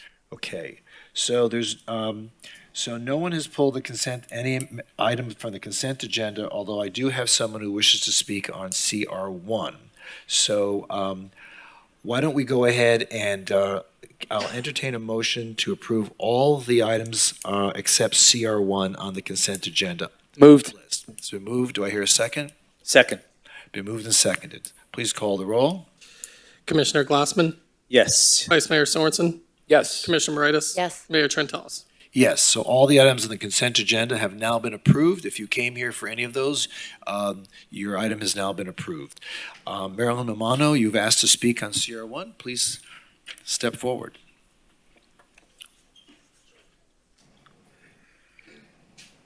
Are you here representing your civic association? Yes, I am, Mayor. Okay. Good evening, Commissioners. I am Marilyn Milano. I'm representing the Harbordale Civic Association. I'm the president. Actually, I came here tonight to say thank you. The item CR1 is the happy culmination of a 5-year odyssey that the community went through, along with members of the city staff, to try and get our utility boxes wrapped. 5 years ago, we started working on this. And I can't tell you how many meetings and canceled meetings and rescheduled meetings and more meetings that went into this. So I do want to say a special thank you to the members of the city staff from the transportation, from TAM, especially Ben, and especially Karen Warfill, who worked so diligently to get this project through the bureaucratic maze of the federal government, the state government, the county government, the city government. Again, it was a journey and an odyssey, and it has a happy ending where we will now have Guy Harvey artwork on our utility boxes on 17th Street. So thank you very much. Good night. Great. It's going to be really attractive. I looked at some of those designs. It's going to be really, really nice. So, okay. Would someone introduce CR1? Introduced. Okay. Please call the roll. A resolution of the City Commission of the City of Fort Lauderdale, Florida, approving and authorizing execution of a community aesthetic feature agreement with the Florida Department of Transportation for the design, installation, and maintenance of signal control box wraps located in the City of Fort Lauderdale and providing for an effective date. Commissioner Glassman? Yes. Vice Mayor Sorensen? Yes. Commissioner Moritas? Yes. Mayor Trentalles? Yes, and so CR1 is now approved, and we look forward to seeing the beautification of the street there. Okay, moving on to M1. This is a motion approving event agreements or related road closures for the Nobi Sunday Block Party, the Vegan Barbecue Party, presented by Vegan Block Party, the 17th Annual Duck Fest Derby, the 35th Annual Las Olas Art Fair, the Uptown 5K on the runway, see if you can outrun an airplane, and the first Streetcars and Coffee event. So, no one has signed up to speak. Anyone have any comments? There being none, someone like to make the motion to approve? Moved. Second. Commissioner Glassman? Yes. Vice Mayor Sorensen? Yes. Commissioner Moritas? Yes. Mayor Trentalles? Yes, so M1's approved. M2, a motion approving an event agreement and request for music exemption for Family Fest. That's in District 3. Anyone have any questions with regard to that? There being none, someone like to move the item? Moved. And someone like to second it? Second. It's been moved and seconded. That was Commissioner Moritas seconding it.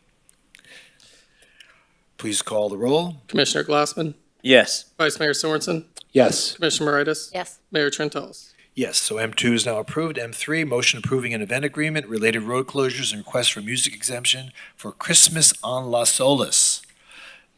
Any questions regarding this item? There being none, someone like to move the item? Moved. Do I hear a second? Second.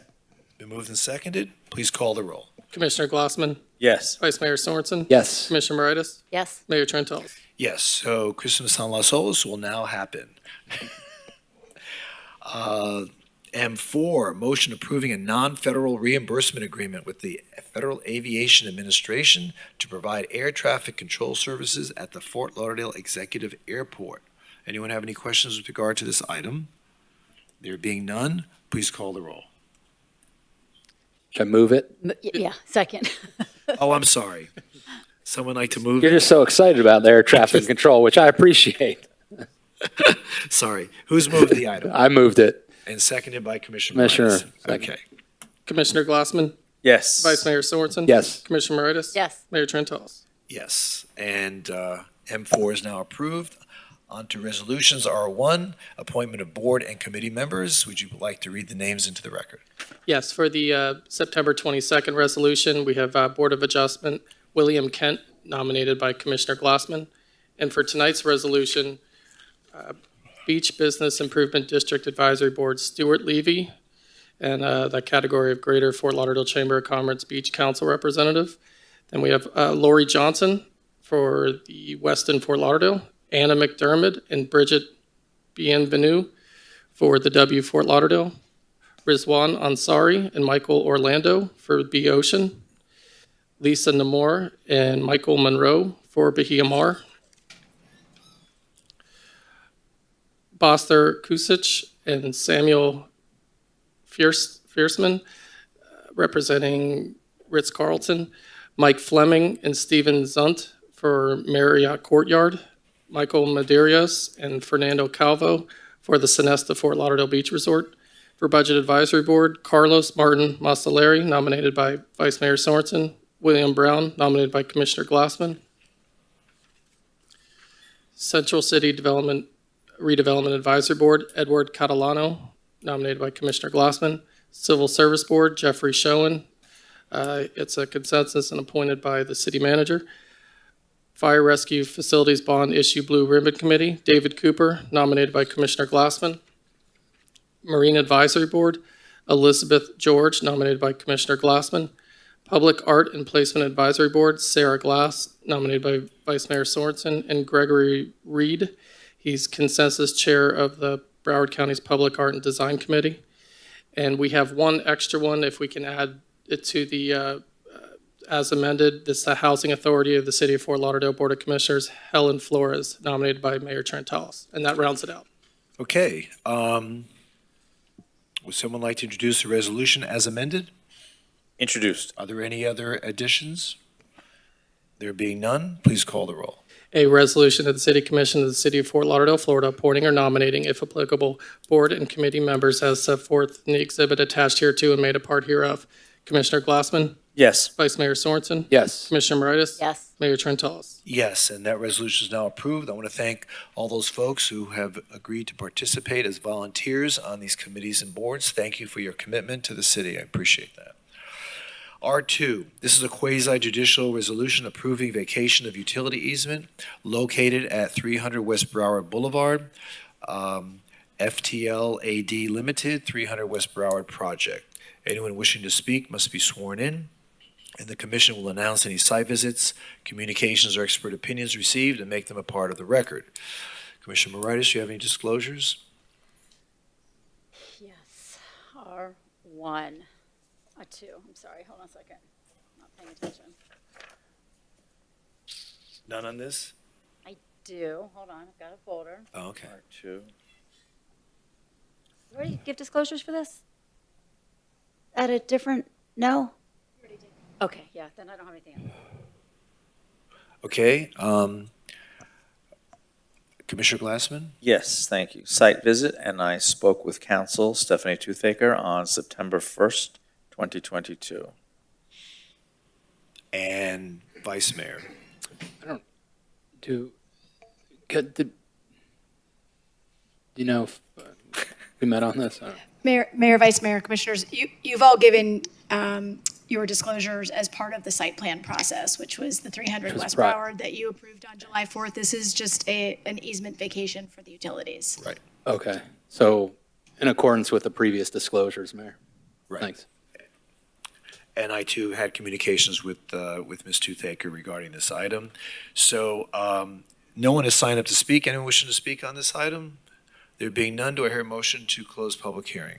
Moved. Second. Moved and seconded. Please call the roll. Commissioner Glassman? Yes. Vice Mayor Sorensen? Yes. Commissioner Moritas? Yes. Mayor Trentalles? Yes, public hearing is now closed. Would someone like to introduce R2? Introduced. It's been introduced. A resolution of the City Commission of the City of Fort Lauderdale, Florida, vacating a portion of a 14-foot utility easement retained by ordinance number C-8994, recorded in Official Records Book 17411, page 610 of the Public Records of Broward County, Florida, said easement being more particularly described as a portion of 14-foot alley adjacent to lots 1 through 7 and lots 18 through 24, block 17, Town of Fort Lauderdale, according to the plat thereof recorded in Plat Book B, page 40 of the Public Records of Dade County, Florida, located north of Southwest 2nd Street, south of West Broward Boulevard, east of Southwest 4th Avenue, and west of Southwest 3rd Avenue, all said land situate, lying and being in the City of Fort Lauderdale, Broward County, Florida. Commissioner Glassman? Yes. Vice Mayor Sorensen? Yes. Commissioner Moritas? Yes. Mayor Trentalles? Yes, so R2 is now approved. R3, quasi-judicial resolution vacating a 10-foot wide by 125-foot long drainage easement located at 64 Al Bahia Drive.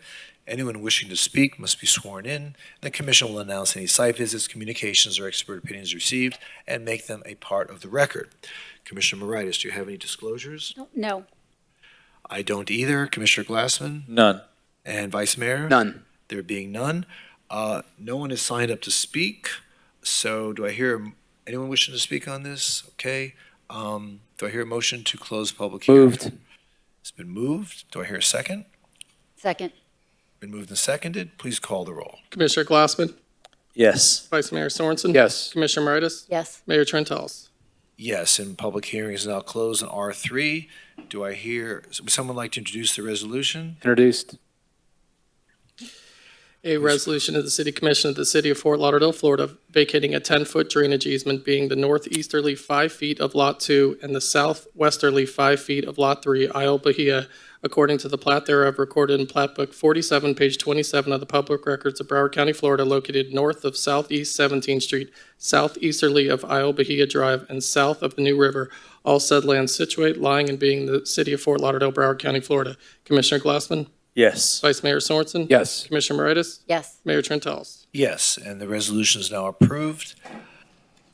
R4, this is a resolution approving agreement for the sale of potable water between the City of Fort Lauderdale and the City of Oakland Park, and authorizing the Director of Finance to write off approximately $2,923,000 in the Water and Sewer Fund relating to the 25% surcharge that was effective October 1st, 2019.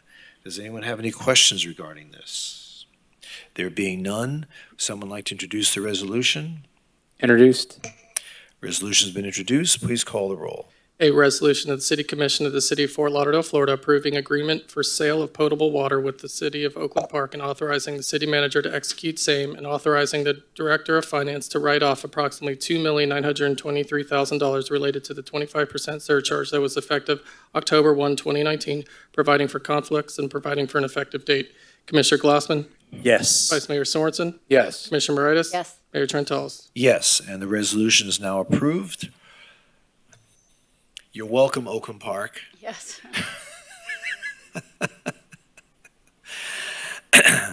Mayor, even the Sierra Club? Even the Sierra Club? Yeah. PH1. This has been requested to be deferred to October 18th. Do I hear a motion to defer? Moved. Been moved. Do I hear Second. a second? Moved and seconded. Please call the roll. Commissioner Glassman? Yes. Vice Mayor Sorensen? Yes. Commissioner Moritas? Yes. Mayor Trentalles? Yes. And PH1 is now deferred to October 18th. PH2.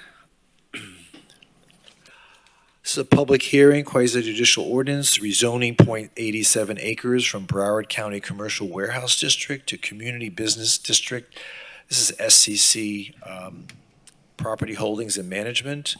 Anyone wishing to speak must be sworn in, and the commission will announce any site visits, communications, or expert opinions received and make them a part of the record. Commissioner Moritas, do you have any disclosures? I do. I met with Andrew Shine on 4/26/22. Okay. Did I meet with you, Mr. Shine, on this? You did, June 13th. June 13th. So my disclosure is on June 13th, I met with Mr. Andrew Shine. Okay, very good. Commissioner Glassman? Yes, thank you. I met with Mr. Shine on May 12th, 2022. May 12th. How did you get in before me? Well, it's who you know, Mayor. It's who you know. Sloppy seconds. Vice Mayor? Yes, I met with council much later than any of you. Just, Oh, yeah, okay. I was batting cleanup. Okay. Okay. Does anyone, well, you're the only one to sign up to speak. Do you want to speak, or you're just here for questions, right? Well, I didn't put for. You're just here Good for evening, questions. Mayor. Andrew Shine with Lockery and Chakas here representing the property owner. I could be here for just questions. Okay, very good. Thank you. No one else has signed up to speak. Someone move to close public hearing. Moved. Second. Please call the roll. on- Commissioner Glassman? Yes. Vice Mayor Sorensen? Yes. Commissioner Moritas? Yes. Mayor Trentalles? Yes, and public hearing is now closed on PH2. Would someone like to introduce the ordinance? Introduced. In ordinance amending section 47-1.6.b of the City of Fort Lauderdale Unified Land Development Regulations through the revision of the official zoning map of the City of Fort Lauderdale and Schedule A revised compilation attached thereto and by reference made a part thereof, so as to rezone from C1 Commercial Warehouse District of the Broward County Zoning Code to CB Community Business Lots 40, 41, 42, and the east 5.80 feet of Lot 39, less the south 5 feet thereof, together with the south 65 feet of lots 11, 12, 13, and the south 65 feet of the east 5.80 feet of Lot 14, all of Block 2, Northwest Lauderdale, according to the plat thereof as recorded in Plat Book 25, page 25 of the Public Records of Broward County, Florida, located west of Northwest 24th Avenue, north of Northwest 19th Street, east of Northwest 27th Avenue, and south of Northwest 20th Street, all said lands being the City of Fort Lauderdale, Broward County, Florida. Commissioner Glassman? Yes. Vice Mayor Sorensen? Yes. Commissioner Moritas? Yes. Mayor Trentalles? Yes. And PH2 is now approved.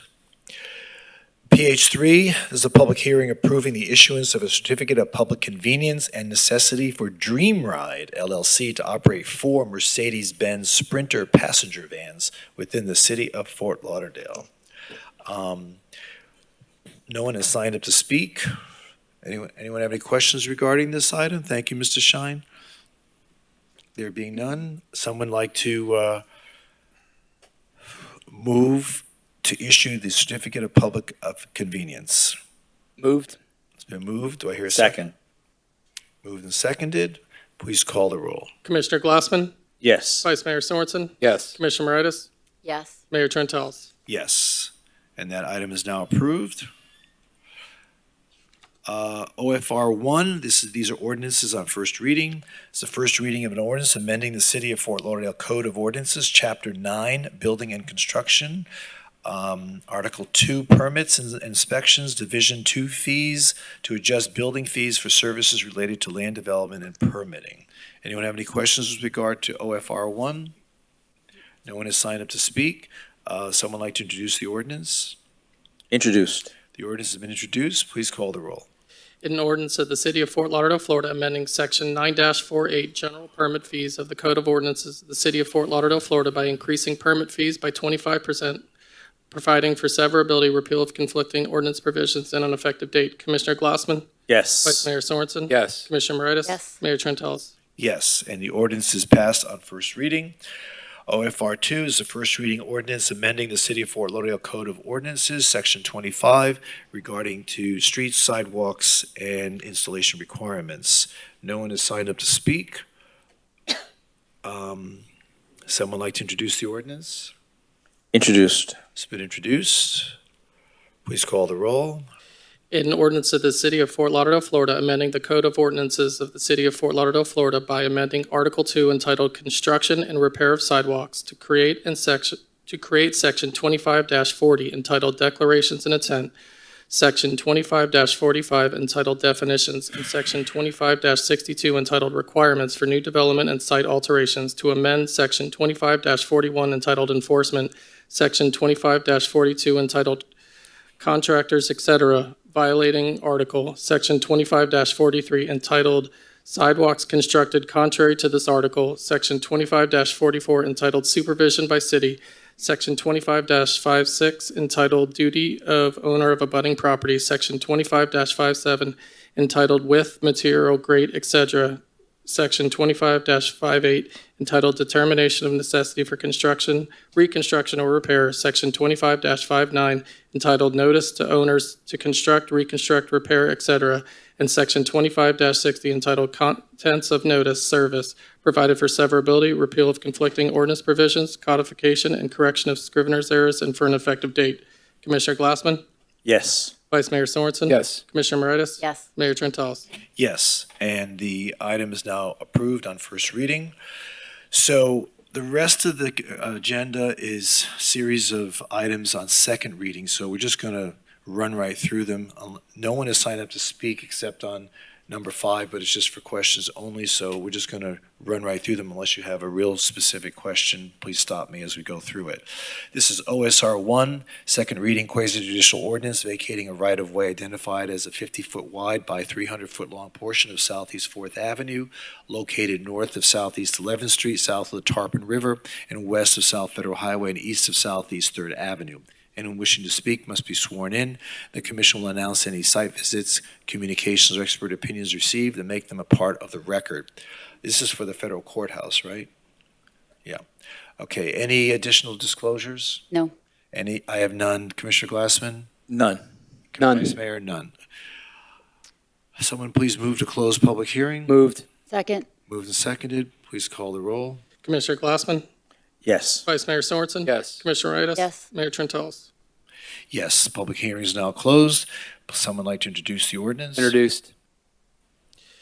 An ordinance of the City of Fort Lauderdale, Florida, vacating that certain 50-foot wide southeast 4th Avenue right-of-way adjacent to the east line of lots 7 through 12, Block 2, Lauderdale, according to the plat thereof recorded in Plat Book 2 at page 9 of the Public Records of Dade County, Florida, also adjacent to the west line of Parcel A, re-amended plat of Block 3, Lauderdale, according to the plat thereof recorded in Plat Book 49 at page 39 of the Public Records of Broward County, Florida, located north of Southeast 11th Street, south of Tarpon River, west of South Federal Highway, and east of Southeast 3rd Avenue, all said land situate, lying, and being in the city of Fort Lauderdale, Broward County, Florida. Commissioner Glassman? Yes. Vice Mayor Sorensen? Yes. Commissioner Moritas? Yes. Mayor Trentalis? Yes, and the ordinance is now approved on second reading. OSR 2, second reading, quasi-judicial ordinance vacating a right-of-way identified as a 25-foot wide by 304-foot long portion of Southeast 10th Court, located north of Southeast 11th Street, south of the Tarpon River, west of Southeast 4th Avenue, and east of Southeast 3rd Avenue, United States of America. Anyone wishing to speak must be sworn in, and the commission will announce any site visits, communications, or expert opinions received and make them a part of the record. Any additional disclosures? Commissioner No. Moritas? I have none. Commissioner Glassman? None. None. Vice Mayor? None. Okay. Someone please move to close public hearing. Moved. It's been moved. Do I hear a second? Second. Been moved and seconded. Commissioner Glassman?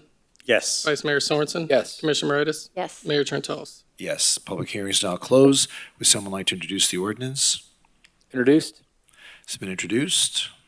An ordinance of the City of Fort Lauderdale, Florida, vacating that certain 20-foot wide right-of-way known as Southeast 10th Court, being a portions of lots 9 and 16, Block 2, Lauderdale, according to the plat thereof recorded in Plat Book 2 at page 9 of the Public Records of Dade County, Florida, located north of Southeast 11th Street, south of Tarpon River, west of Southeast 4th Avenue, and east of Southeast 3rd Avenue, all said land situate, lying, and being the City of Fort Lauderdale, Broward County, Florida. Commissioner Glassman? Yes. Vice Mayor Sorensen? Yes. Commissioner Moritas? Yes. Mayor Trentalis? Yes. So the U.S. government can't say we didn't give something towards this project. OSR 3, second reading, quasi-judicial ordinance for the vacation of a right-of-way 40-foot wide by 100-foot long portion of Southwest 1st Street. This is regarding the Fort Lauderdale Police Headquarters. Anyone wishing to speak must be sworn in, and the commission will announce any site visits, communications, or expert opinions received and make them a part of the record. Any further disclosures? Commissioner Moritas? No. I have none. There's really None. none because the city stuff. All right. Someone like to move to close public hearing? Moved. Second. Been moved and seconded. Please call the roll. Commissioner Glassman? Yes. Vice Mayor Sorensen? Yes. Commissioner Moritas? Yes. Mayor Trentalis? Yes. Greg, at some point, maybe at the next conference meeting, can we get an update as to where we are with the police headquarters? Yes, we can actually do that. And we were working today with with Moss, but Bless you. certainly give a more comprehensive next time. Okay, great. Maybe they can come and talk to us. Absolutely. Okay. Someone like to introduce the ordinance? Introduced. It's been introduced. Please call the roll. In ordinance vacating a portion of that certain 40-foot right-of-way for Southwest First Street lying between lots 1 through 4, Block 125, and lots 25 through 28, Block 118, Waverly Place, according to the plat thereof as recorded in Plat Book 2, page 19 of the Public Records of Dade County, Florida, located west of Southwest 12th Avenue, north of Middle Street, east of Southwest 14th Avenue, and south of West Broward Boulevard, all said lands situate, lying, and being in the city of Fort Lauderdale, Broward County, Florida. Commissioner Glassman? Yes. Vice Mayor Sorensen? Yes. Commissioner Moritas? Yes. Mayor Trentalis? Yes, and the ordinance is now approved on second reading. OSR 4, this is a second reading on quasi-judicial ordinance for the vacation of right-of-way, 10-foot wide by 100-foot long portion of the east-west alley lying north of Southwest 2nd Court, east of Southwest 14th Avenue, and south of Broward Boulevard, and west of Southwest 12th Avenue regarding the Fort Lauderdale Police Headquarters. Anyone wishing to speak must be sworn in, and the commission will announce any site visits, communications, or expert opinions received and make them a part of the record. There are no disclosures here, so. None. Okay. Someone like to, no one signed up to speak. Someone like to move to close public hearing. Moved. Second. Commissioner Glassman? Yes. Vice Mayor Sorensen? Yes. Commissioner Moritas? Yes. Mayor Trentalis? Yes, public hearing is now closed. Someone like to introduce OSR 4? Introduced. In ordinance vacating a portion of that certain 10-foot alley right-of-way lying between lots 1 through 4 and lots 25 through 28, Block 125, Waverly Place, according to the plat thereof as recorded in Plat Book 2, page 19 of the Public Records of Dade County, Florida, located west of Southwest 12th Avenue, north of Middle Street, east of Southwest 14th Avenue, and south of West Broward Boulevard. All said lands situate, lying, and being in the city of Fort Lauderdale, Broward County, Florida. Commissioner Glassman? Yes. Vice Mayor Sorensen? Yes. Commissioner Moritas? Yes. Mayor Trentalis? Yes. And OSR 4 is now approved. OSR 5, second reading, quasi-judicial ordinance. This is regarding rezoning of .11 acres from residential multifamily mid-rise to community business district through the allocation of .11 acres of non-residential flex acreage associated in site development for a self-storage facility. Anyone wishing to speak must be sworn in. The commission will announce any site visits, communications, or expert opinions received and make them a part of the record. And Ms. Bean, you're just here for questions. Are you still here? Yeah, there you are. Any disclosures, Commissioner? No. I have none. Do you Nothing. have any? None? Vice None. Mayor? None, okay. Someone move to close public hearing? Moved. Second. Commissioner Glassman? Yes. Vice Mayor Sorensen? Yes. Commissioner Moritas? Yes. Mayor Trentalis? Yes, public hearing is now closed. OSR 5, someone like to introduce the ordinance? Introduced. In ordinance amending section 47-1.6.b of the City of Fort Lauderdale, Florida Unified Land Development Regulations through the revision of the official zoning map of the City of Fort Lauderdale and Schedule A revised compilation attached thereto and by reference made a part thereof so as to rezone from residential multifamily mid-rise, medium-high density zoning district to community business zoning district through the allocation of non-residential flexibility acreage, a portion of Tract 23, according to the plat thereof as recorded in Plat Book 1, page 46 of the Public Records of Dade County, Florida, beginning at the southwest corner of folio number 504221010311, according to the Broward County Property Appraiser, thence north along the west line of said folio, a distance of 1.67 feet to the south line of zoning B2 as shown on City of Fort Lauderdale zoning map, thence northeasterly along said southerly line, a distance of 200.59 feet to the east line of said folio, thence south along the east line of said folio number, a distance of 49.35 feet to the southeast corner thereof, thence west along the south line of said folio number, a distance of 193.20 feet to the point of beginning, located west of Southwest 15th Avenue, north of Southwest 29th Street, south of State Road 84, and east of Southwest 18th Terrace, all said lands being in the city of Fort Lauderdale, Broward County, Florida. Commissioner Glassman? Yes. Vice Mayor Sorensen? Yes. Commissioner Moritas? Yes. Mayor Trentalis? Yes, and that ordinance is now approved on second reading. Good luck. OSR 6, this is second reading, an ordinance repealing the ordinance and, number C-12-10 adopted on May 1st of 2012 and amending Chapter 16, Article 6 of the Code of Ordinances of the City of Fort Lauderdale, Florida, to delete and replace Section 16-82 entitled Panhandling, Begging, or Solicitation with Section 16-82 entitled Obstructing Public Streets and Right-of-Way. No one signed up to speak. Someone like to introduce the ordinance? Introduced. In an ordinance of the City of Fort Lauderdale, Florida, repealing City of Fort Lauderdale Ordinance Number C-12-10, which ordinance amended Chapter 16, Article 4 of the City of Fort Lauderdale, Florida Code of Ordinances, and deleting and replacing Section 16-82 entitled Panhandling, Begging, or Solicitation with Section 16-82 entitled Obstructing Public Streets and Rights-of-Way, providing for severability, providing for conflicts and repeal, providing for correction of scrivener's errors, and providing for an effective date. Commissioner Glassman? Yes. Vice Mayor Sorensen? Yes. Commissioner Moritas? Yes. Mayor Trentalis? Yes, and OSR 6 is now approved on second reading. Last item is OSR 7. This is second reading, an ordinance of the City Commission of the City of Fort Lauderdale amending Article 11 entitled Solicitation and Display on Public Rights of Way. Any questions regarding this? Mayor, I'll just note that between first and second reading, we did add, it includes the 21 intersections that are listed within the ordinance, as well as the D, E, and F intersections, the peak levels of service that are designated by Broward County MPO. It includes those intersections as well, so a combination of both. Okay. Any other questions? There being none, would someone like to introduce the ordinance? Introduced.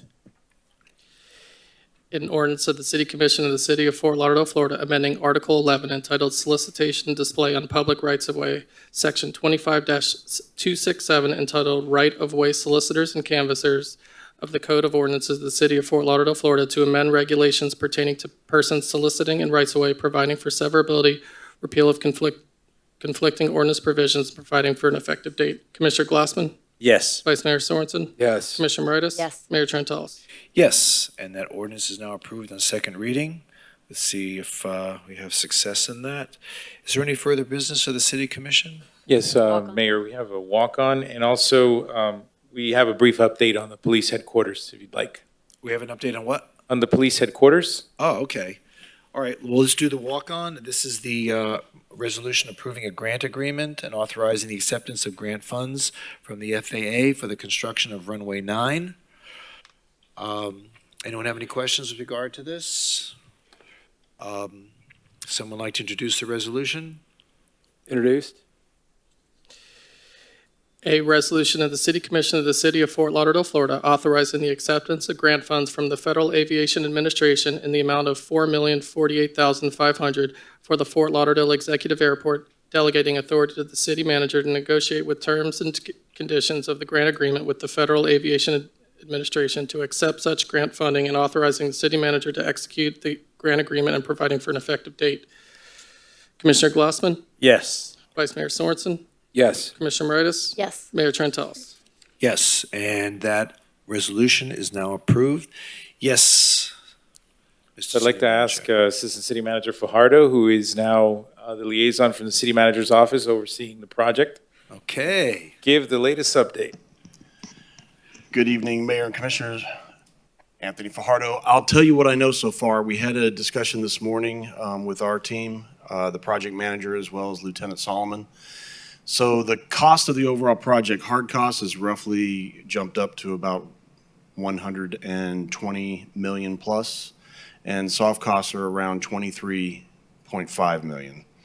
So we had a long discussion about what that actually means, what Moss came back to us with in terms of their cost of materials as well as their overhead for staffing. We believe there's still some room to talk about what those numbers are and bring them down.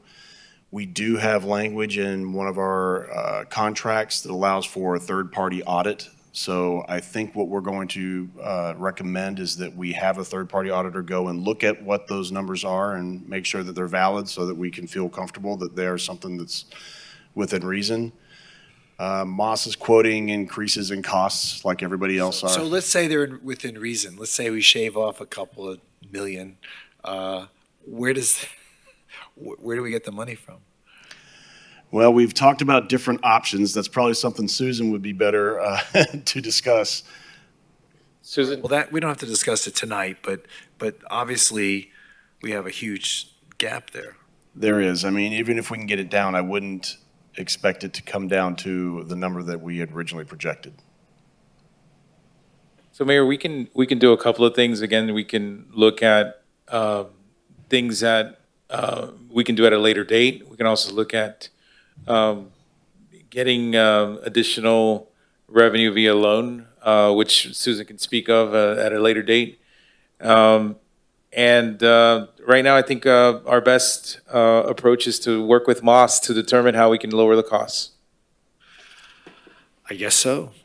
And we're also looking at getting an auditor's perspective to validate the current estimate that we have right now.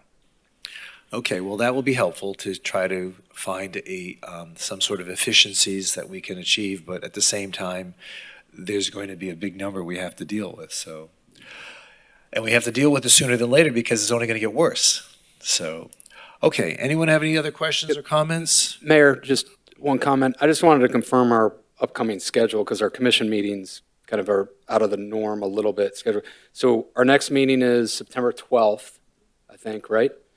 At 5:01. Is that right, Greg? Am I tracking this all right? Yes, that is the budget. September 12th, 5:01 budget. Then our next commission meeting is September 22nd, Thursday. Correct. Right? Just 1:30 starts our conference, and then we've got meetings 6 o'clock. So that's the 22nd. Then the next one is Monday, October 3rd. And Yes. that's the one you'll be conducting, Vice At Mayor. 1:30. That's the one I'm going to be conducting. So that's not to miss TV, right? When I'm doing it. It's not going to be the same without you, Mayor, but It's sold out already. It's sold out I already. heard it's sold out. I think the internet's breaking. I heard there's not right a now. ticket to be There might had. only be three of you, but Because so of you're going to it. show up. That's all right. Oh my God, we have to definitely show up. That's right. That's right. Okay. I just wanted to just double check those dates to make sure we're all tracking. Okay. Thanks, Mayor. Thank you. So adjust your schedules accordingly. I want to say that we got through this meeting before 7:30, so Mayor, I'm going to Meeting delay. concluded. I'm going to Thank you. delay just a couple more minutes. Oh, you All right. see, there's a spoiler in the room. Sorry. City I attorney. do have a request, closed door request. I'm seeking. Can you do it within 20 seconds? I'm going to do my best. I'm seeking the advice and counsel of the City Commission on a matter entitled Interland Group Incorporated versus City of Fort Lauderdale, case number CACE 22-004751, Division 5.